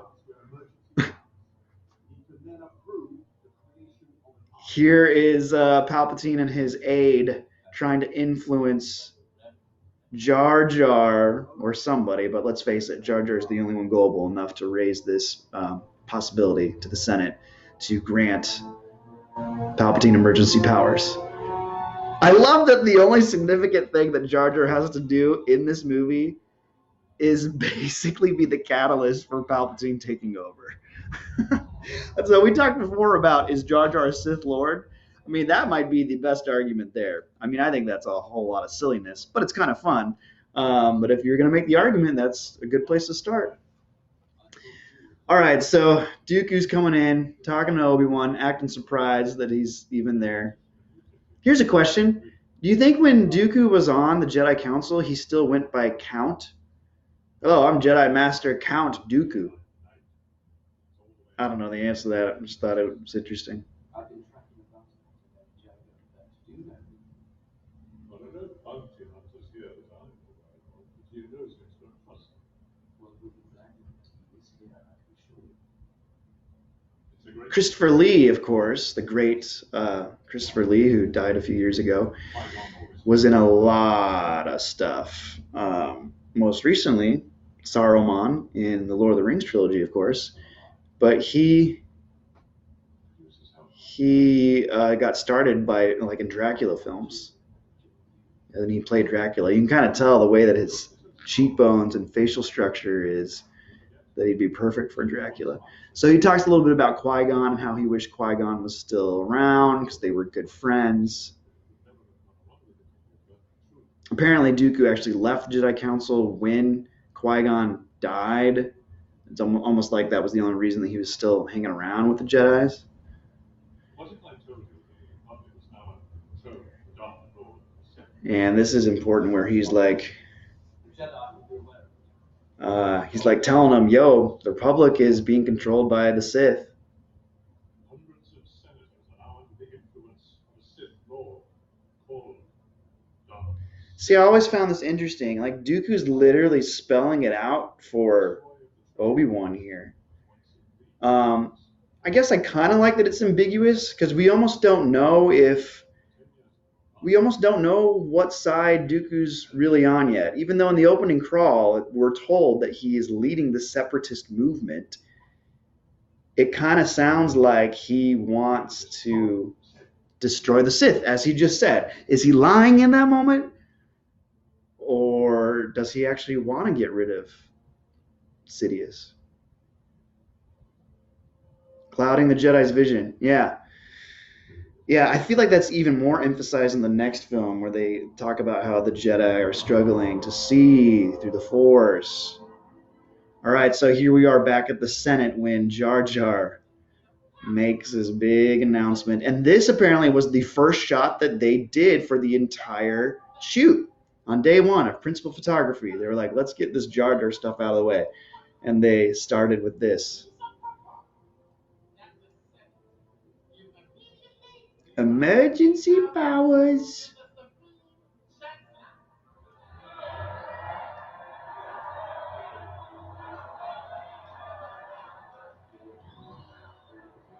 And we get to see some of these senators and their weird way to clap. And Palps is playing, not the victim, but the reluctant hero. I love the Republic. The power you give me, I will lay down when this crisis has abated. Yeah, you guys are all screwed. All of you guys and your floating donuts. So he's gonna go ahead and approve the creation of the army, right? This is one thing that I was going to address earlier because Padme is against the army. The whole reason she comes to Coruscant at the very beginning of the movie is because she wants to vote against the creation of the army. It's weird that there is no army already, right? Isn't that strange? You are a republic comprised of thousands and thousands of planets, and you don't have an army of any kind? Even the Trade Federation has an army, a private army. I don't know. A lot of the complaints, these days are all about logical things with the sequel trilogy. There's no way those bombs could drop because there's no gravity in space. Okay. Well, why would this republic not have an army? To me, that seems like a weird logical step. They had the Jedi. Yeah, no, Hitch, I hear what you're saying. But they're pretty clear that the Jedi are not warriors, they're peacekeepers. So I guess I just feel like in addition to the Jedi peacekeepers, you would also have some kind of militia. Maybe Dooku does want to get rid of Sidious. No, Terry, yeah, I think that's a good point. Sorry, that one was a couple minutes ago. Quick shot of the ET. I think the ET characters were in Phantom Menace, though, Josh. Did you spot them again? Yeah. Oh, yeah. You said, is that the last? I'm pretty sure that's Phantom Menace because I caught them in that one. All right, so we're coming up to the droid factory stuff. It's just funny they like find this back door, creep in. All of this stuff with the droid factory was shot with the pickups. It was not originally going to be part of the script at all. And then George was like, you know what? We need something to get into the Colosseum battle. And he saw some of the art for the droid factory and had inspiration about all these crazy adventures in the droid factory. And so they went and shot all this months after principal photography wrapped. Hey, Josh, I'm glad you're listening, man. I appreciate you joining in on this. For some reason, the droids decide to get off the ship. No, I mean, R2, I get it. Like, R2 is awesome and does whatever he wants. 3PO, I'm kind of surprised that he gets off the ship, but I guess we have to have all those lame dad jokes later in the movie, so there's that. All right, Anakin's chopping up all these insects, kicking them in the face.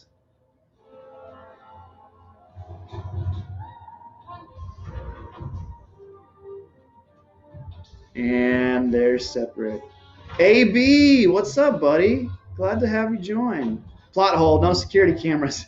Yeah, well, I mean, I guess when you have these insects that can just kind of like hibernate in the walls, maybe you don't need security cameras. I don't know. I gotta say though, there's some footage of her shooting this, and she's super cute because obviously this is all blue screen. Nothing here is real except for Natalie Portman. So she's dodging nothing. Like George would just yell, "Okay, jump. Okay, move, duck to your right, hop over one leg, and she feels totally goofy. And at one point, she's like, "You're just making me do this to look silly, aren't you, George?" He's like, "No, this is going to be real." It's pretty funny.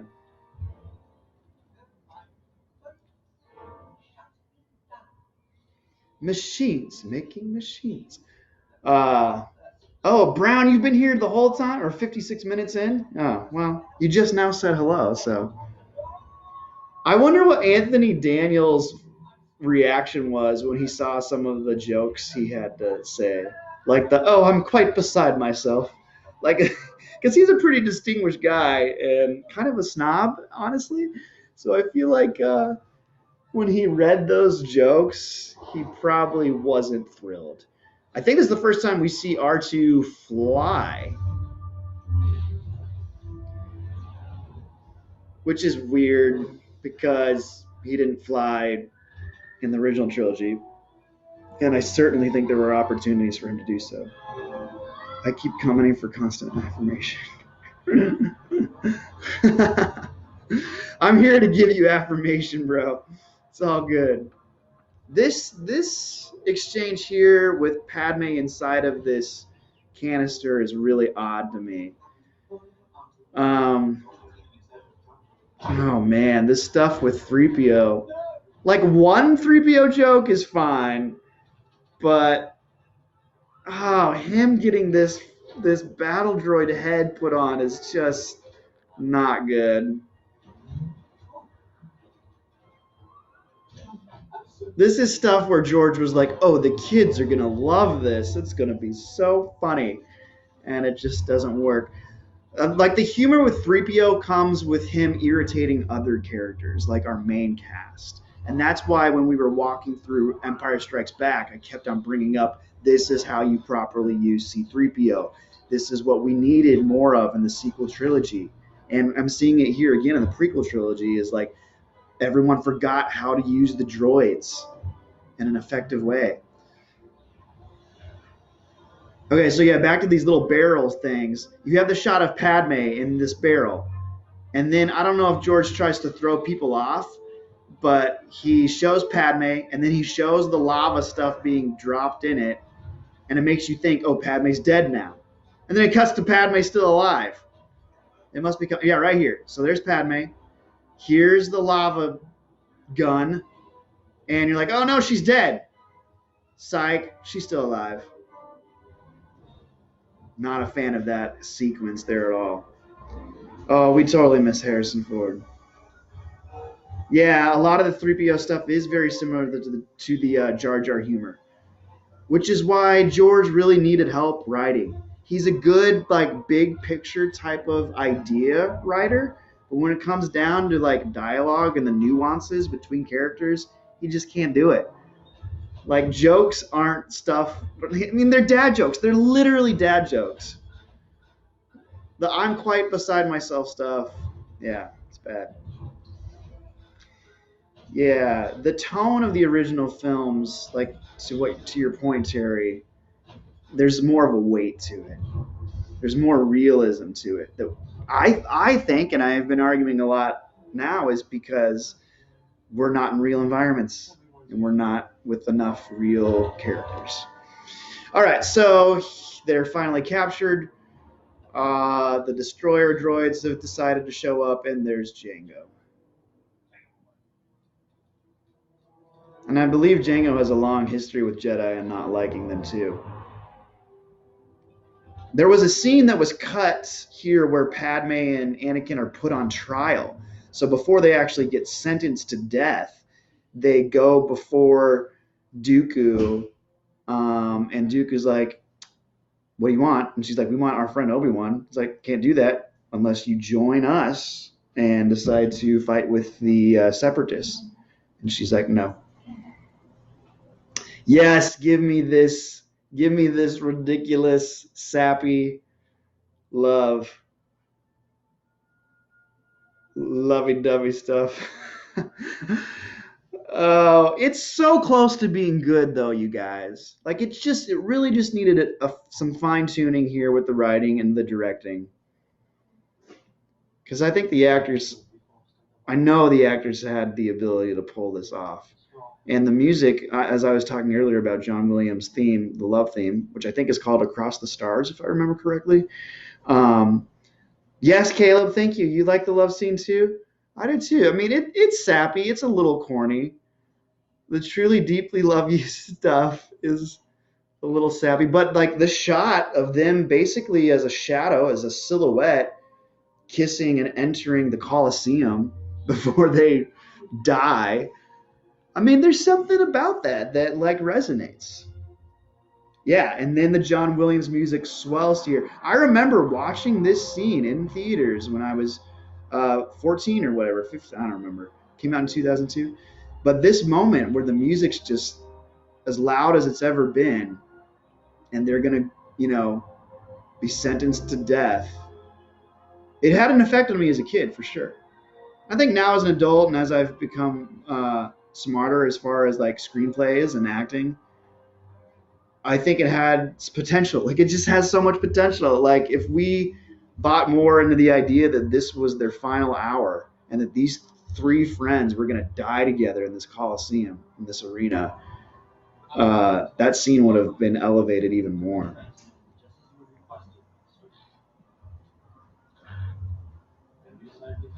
Then we decided to come and rescue. Good job. A lot of the exchanges between Anakin and Obi-Wan are actually pretty good. And the Clone Wars continued with that quite a bit too. We got to see more of them bonding and goofing around and one-upping each other, I think, is the best way to put it.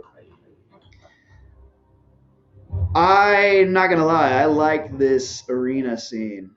I think the designs for all these monsters is really cool. They're all very unique and different. Yeah, I agree, Hitch. Yeah, it probably is. I don't know if it's my favorite, but it's certainly up there as far as these Attack of the Clones scenes. So this monster is the Acklay, the crab-like shrieking green monster. The kitty cat is called a Nexu. And then the big one that I missed at the beginning is called a Reek. Which one of the monsters do you all think is the coolest? I think I like the Acklay, the crab looking guy, the most.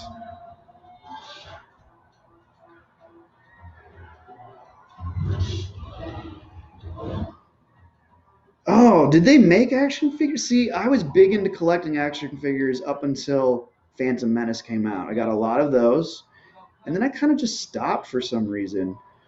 Um, so I didn't know they made figures for these beasts. That is super cool. And these are some of the better CG creations too, I feel like.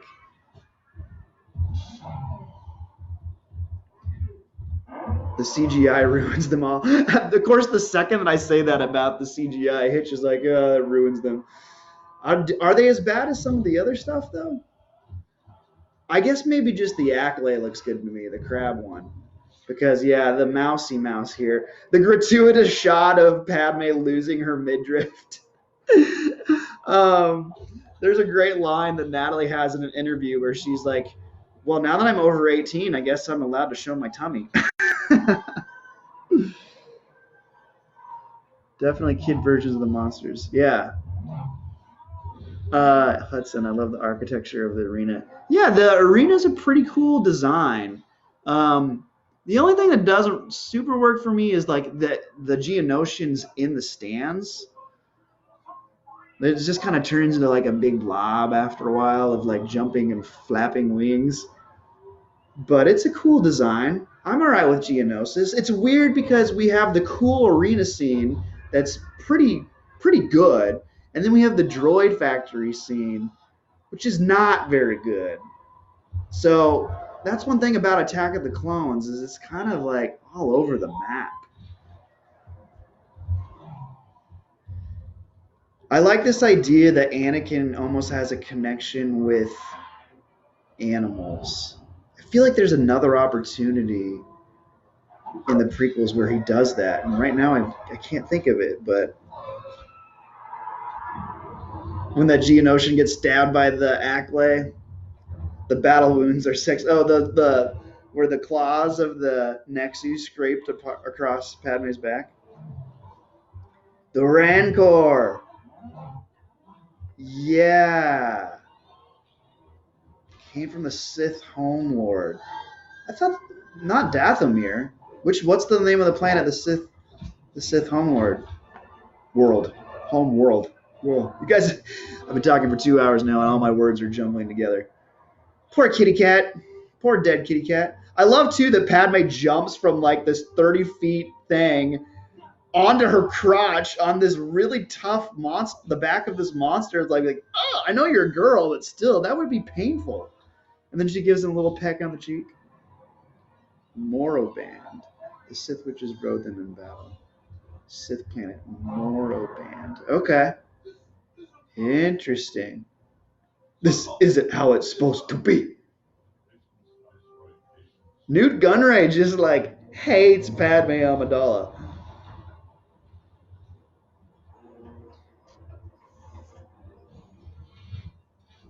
Hayden did most of his own stunts in this movie, by the way. There's like they interview his stuntman for a second, and the stuntman's like, Hayden's really not giving me much to do around here.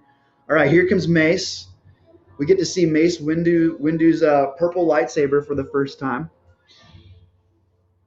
Oh, snap. This is a line that I kind of despise. This party's over. Good job, George Lucas. Okay, Aayla Secura, the blue Twi'lek character. I totally met her and Shaak Ti when I was at that Star Wars Celebration, the same spot that I met Ray Park at. And both super sweet. Shaak Ti had a pretty thick accent. I don't know where she's from. She was a little harder to communicate with, but The girl who plays Ayla Secura, her name's Amy Adams. No, not Amy. Amy Allen. Amy Allen. And she was a real sweetheart. So, oh yeah, Mace Windu and his purple lightsaber. Basically, Kelvin, Anakin forced her down gently. That's why she didn't completely shatter her tailbone. That's good. Obi-Wan should have given Padme a peck on the cheek. I'm telling you, Peter, like, a big misstep in these prequel trilogies is that there wasn't a love triangle thing between these three characters. Like, can you imagine? I don't know if you guys are familiar with a lot of King Arthur and like the Once and Future King book, but if we could have had, actually that's before Lancelot really shows up, but like the Camelot movie, the musical, Hitch, I know you're a fan of this film, with Richard Harris.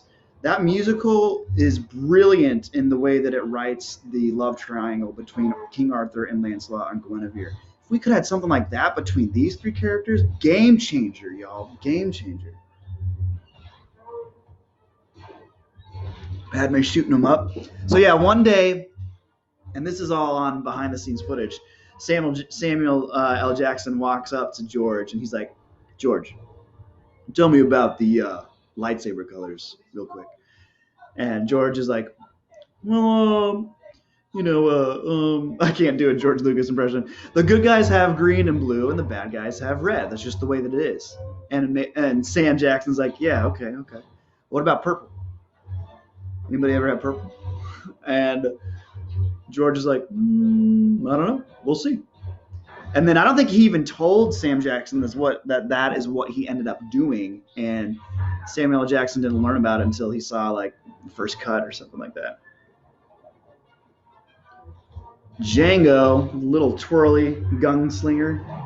Yeah, I'm gonna give Josh a like there. That is for sure. Form 8 or something. Dark side powers, light side, force fighting. Caleb, which character are you talking about there? He practiced Form 8. The Reek is still alive and running over poor Jango Fett. So, coming up is Jango's death scene.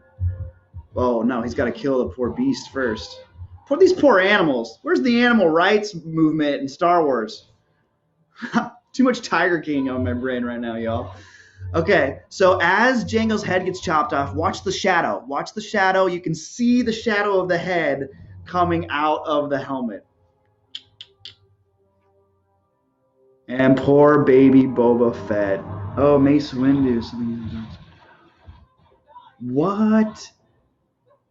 Mace uses some of the dark side in his fighting techniques? That sounds blasphemous. I need proof there, Caleb.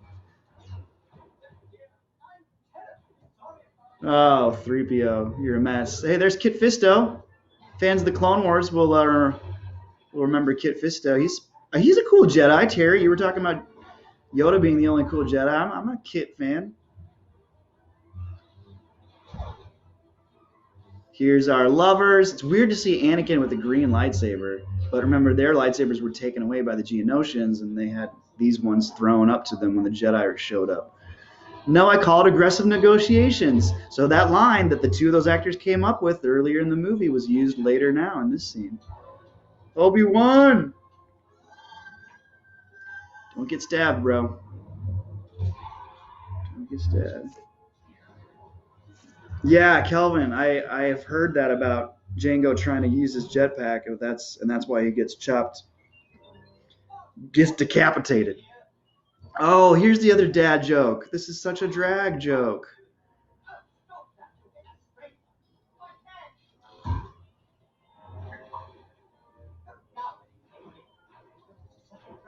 So bad. Poor 3PO. There's a lot of lightsabers going on here. A lot of lightsabers.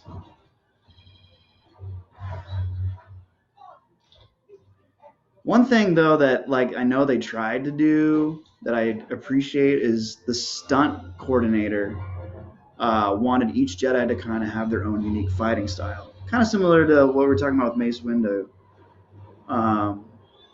Yeah, I got you, Kelvin. So that's cool that like each Jedi has like a different style.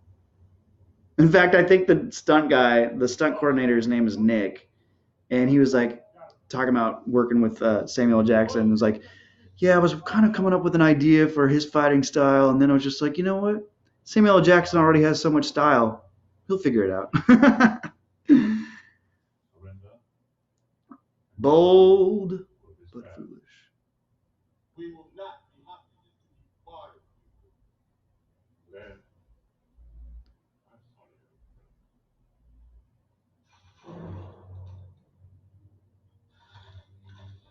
All right, Jedi all gonna die.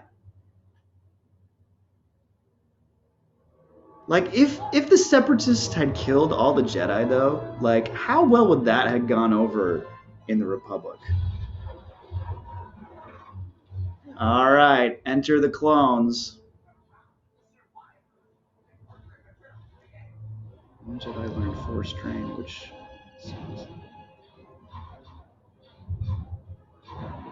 3POs. I agree with that, Hudson. Anytime that you think the love scene dialogue is bad, go back and watch all of 3PO's lines in this movie.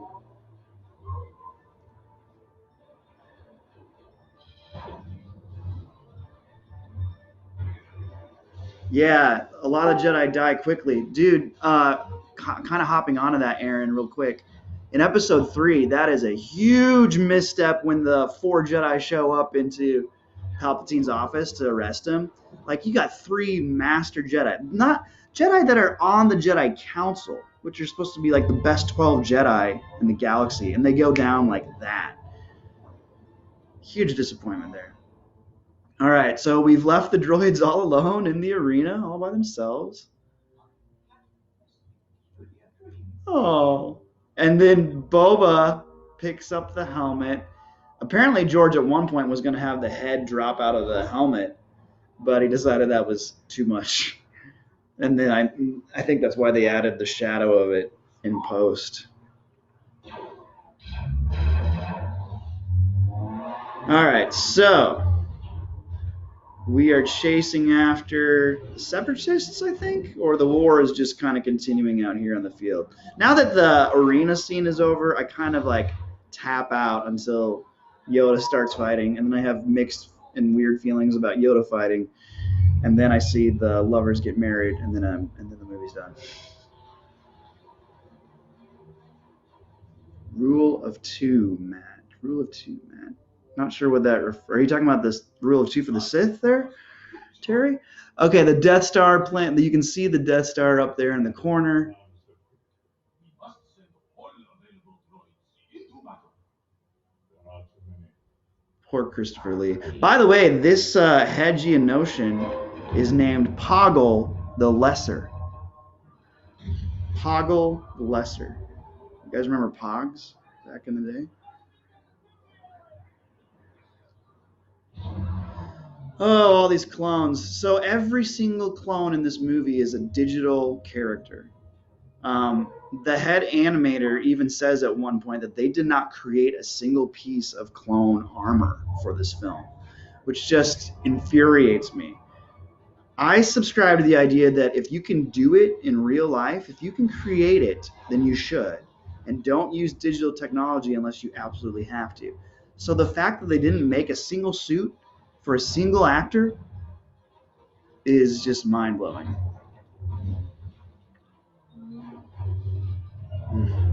That's why I was so happy in the sequel trilogy when it was like, oh my goodness, actual dudes in suits are here. Thank you, J.J. Abrams. Thank you for using more practical effects. I wonder if George will ever come out of retirement and what kind of films he might end up making. Very good.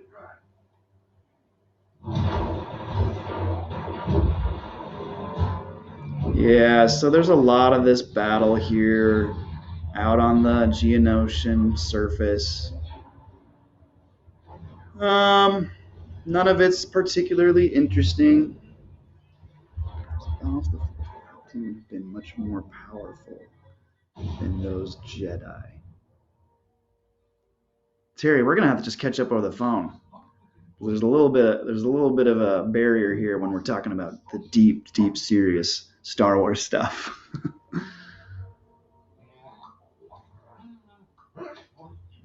It's interesting too that Dooku can speak or understand this language so well. That's another funny thing is like 3PO had more of a purpose in the original trilogy because he was a translator. That's why he was built, for etiquette and protocol.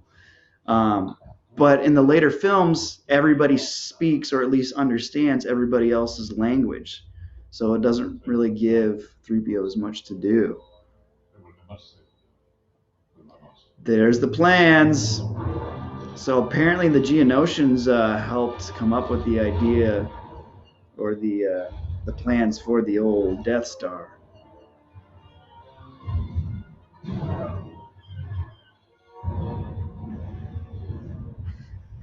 I keep thinking about funny stuff that Samuel L. Jackson was doing on the set too. He had a really good rapport with George. Like George Lucas is a pretty serious guy, doesn't really do a whole lot of talking sometimes, and Sam Jackson would just make him laugh about stuff.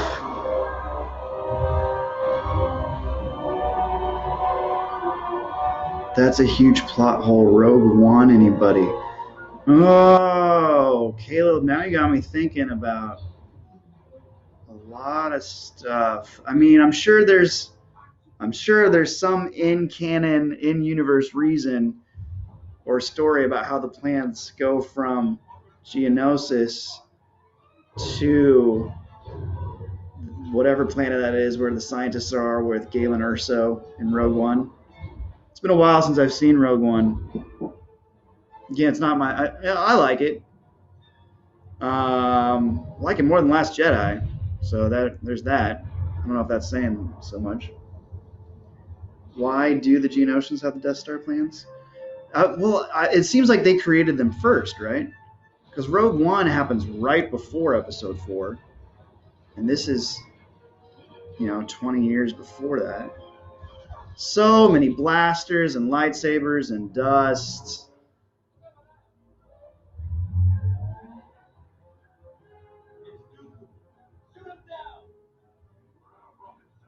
You're out of rockets? Come on, man.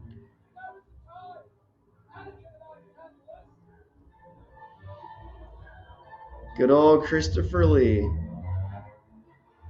Riding on that shuttle. Can you just imagine him chilling out on a blue screen being like, what am I doing? I hope I get a good paycheck for this.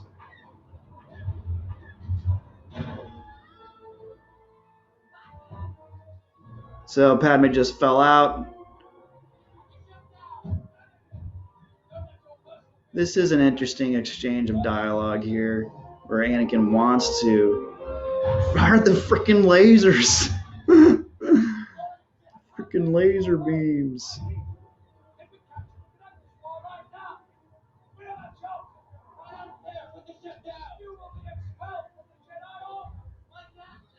Terry, I wonder where you're getting that information. Like what? Because the balance of the Force, the way I've always understood it and the way that I think it's portrayed in these films,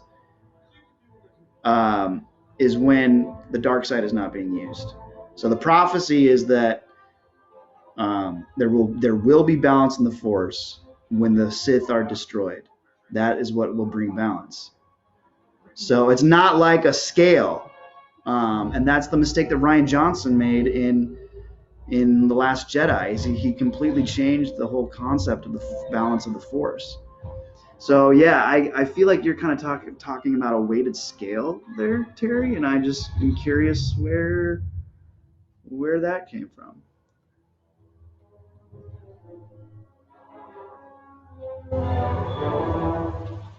You're gonna pay, All right.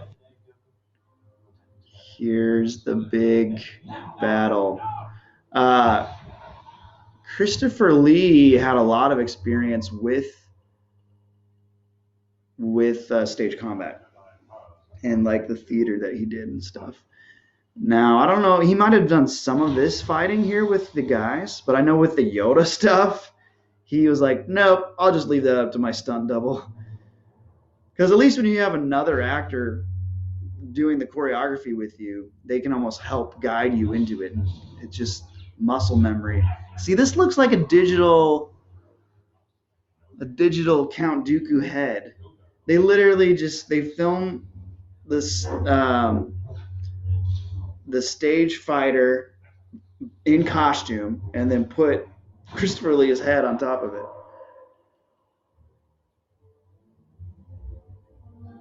Caleb, yeah, the answer is yes. Everyone keeps asking that. No, I'm totally going to do the standalone films too, the Star Wars stories. I hope I have enough material for those ones because, like I was saying earlier, there's not as much behind the scenes stuff on some of those films. Watching Padme run in the sand in that shot is hilarious. She kind of has a funny form when she runs. Yes. I mean, just think about it. We're 3 movies away from Rogue One now, y'all. I think. Revenge of the Sith, Force Awakens, Rogue One. 3 away. All right, Anakin.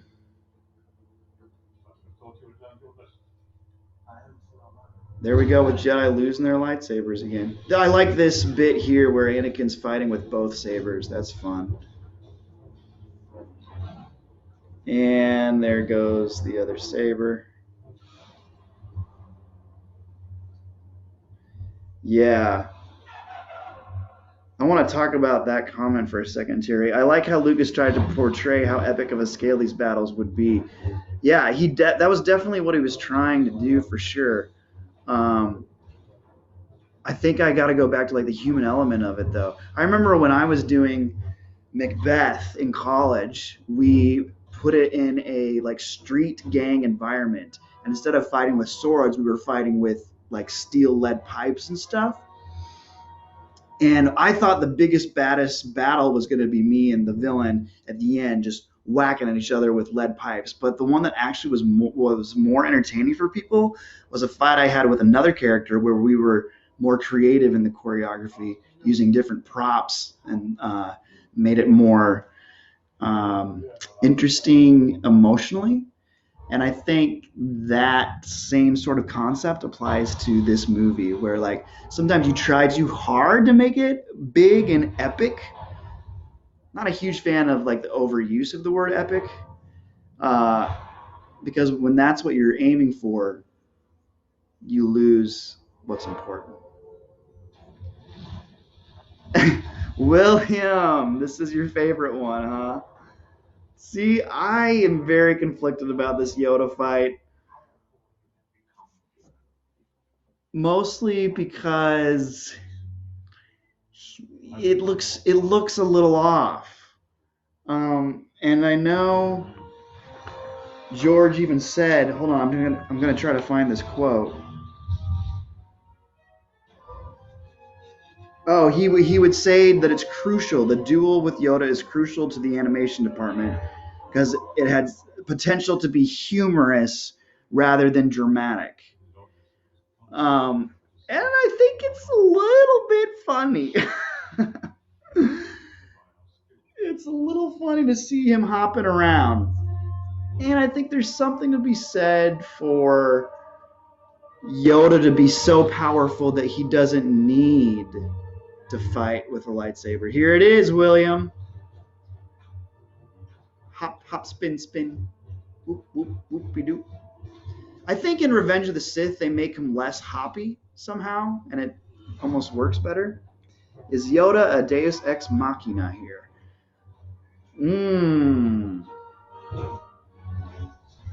Perhaps.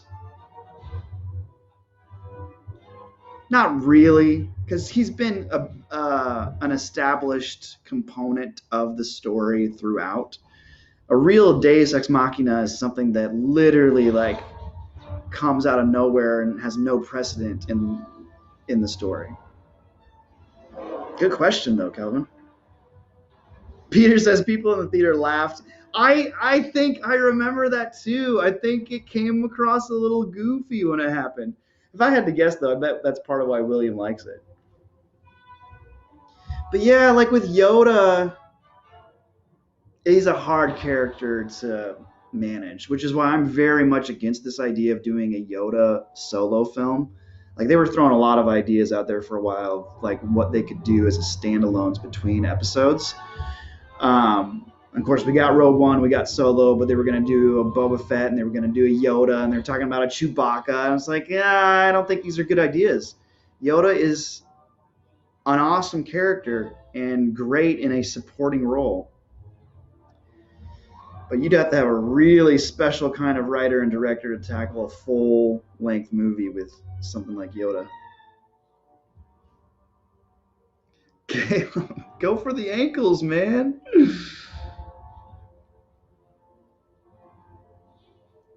All right, Padme comes in, finds her bae. I also wonder, like, see, obviously Obi-Wan and Yoda can see that she goes to hug him there, right? So is that never going to be addressed? Like, it's a weird thing. I like this weird solar umbrella thing that Dooku has on his ship here. Yeah, one thing, because they consulted Frank Oz about the Yoda character when they were creating him digitally, and they were asking for advice, right? And the one thing that Frank Oz said, I'll read it here, Yoda should look extremely old, sore, and frigid. So if that's the case, then why is he doing acrobatics? You know, I think it's more, this is just my opinion. So those of you who love the scene, like, it's fun, it's entertaining. But if he's supposed to be old and sore, his power physically, then his power comes from somewhere else. Like, it's a mental, a spiritual sort of power. All right, so Dooku is back on Coruscant in his little hideout with Sidious, right? This is the first time we see these two together on screen. Golden parachute. See, Hitch, you're mentioning that Obi-Wan knows about Anakin and Padme. That's something that, like, again, if we had a proper love triangle like Camelot, then obviously it's a whole different story. But with what we got here, Obi-Wan finally says at the end of Revenge of the Sith, hey, Anakin's the father, isn't he?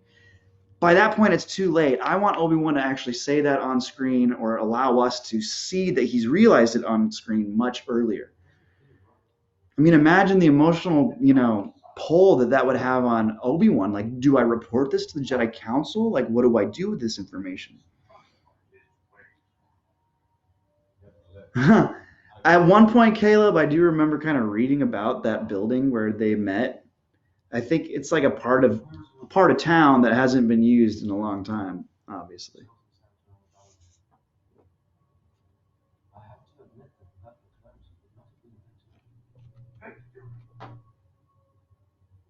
Yoda's about to drop some wisdom here.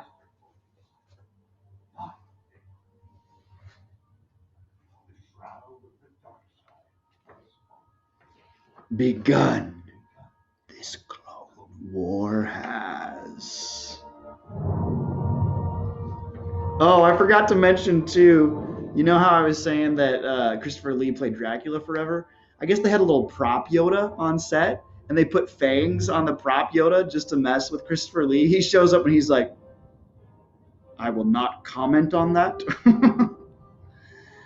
All right, so we hear the Imperial March here in this scene as the clones are marching. This balcony set here actually is part of the same set that is Queen Amidala's, or Senator Amidala's, apartment. I mean, they changed the way that it looks big time on the old computers, but it's part of the same set. So here we see, I love the fist that Jimmy Smits has here. Bail Organa just acts his heart out with that fist, right? Oh, we're in big trouble now. We've got an army now. This is bad. But yeah, that scene kind of helps us see, the coming future of the Empire with the troopers and everything. All right, and now we finish with the wedding. Love this wedding dress. I mean, Natalie is just wearing all these costumes real well. And this gold mechanical hand that Anakin has. It's kind of funny. And the only witnesses to the wedding are the droids. Peter says, has Palpatine started on his Sith fleet at this point? I think the second that Palpatine figures out that cloning has worked. See, look at this kiss, y'all. Those actors, they got something. There's some chemistry going on there. This is a very pretty last shot. See all these actual locations? Look at the sun glistening on the water there. I mean, the clouds, that's a really pretty last shot. What was I talking about? Okay, yeah, the Sith fleet. Not to delve too much into the sequel trilogy stuff, but my headcanon is that Palpatine started that up as soon as he could. And I guess you're asking about the fleet and not so much the cloning there on Exegol. But yeah, apparently Palpatine had developed Sith followers for a while. I don't know about the fleet itself, but I think as far as the cloning goes, he started that real quick. All right, guys, thank you so much for joining me. I'm trying to look over some of my notes here real quick, just see if there's anything else at all that I forgot to mention or I wanted to say. I think I covered most of it. Just one other thing about Obi-Wan. I think that's one of the things that really didn't quite work in this movie. I love Ewan McGregor in this role. And hopefully when they do the Kenobi series, if that ever does happen, they really give him some good stuff to work with. Because while his action sequences in this film are a lot of fun, like the Jango Fett fight is great. The asteroid field fight stuff is pretty entertaining. But none of it allows us to get to know him in a deeper way, right? Like again and again, I'm going to go back to character relationships. That's what makes quality cinema. That's why the original trilogy is so good, because the story is about friends. It's about family. It's about how we see this family come together. We miss that here. We don't really see Obi-Wan bonding with Anakin that much, or anyone else for that matter. It isn't until Clone Wars where we get to see a little hint of that. And last but not least, that is why I think the sequel trilogy is better than the prequel trilogy, because we do have relationships that are working. And JJ knew that he needed to even push that even further with Rise of Skywalker, which is why he finally has all three of our main characters going on a mission together with Chewbacca, with C-3PO. I'm like, thank you, JJ. Thank you. You know what we needed. You tried your best. You weren't given a very good hand of cards. You weren't dealt a good hand of cards to go into that movie. All right, guys, thank you so much for joining. Oh, one last plug, if you haven't already, go to my YouTube channel. You might have to filter 4 channels when you search for Show Me Cinema in the search engine, but if you look up Show Me Cinema and subscribe, I will greatly appreciate that. All right, I will log off, and hopefully I'll see y'all for Revenge of the Sith on Saturday. Until then, may the Force be with you.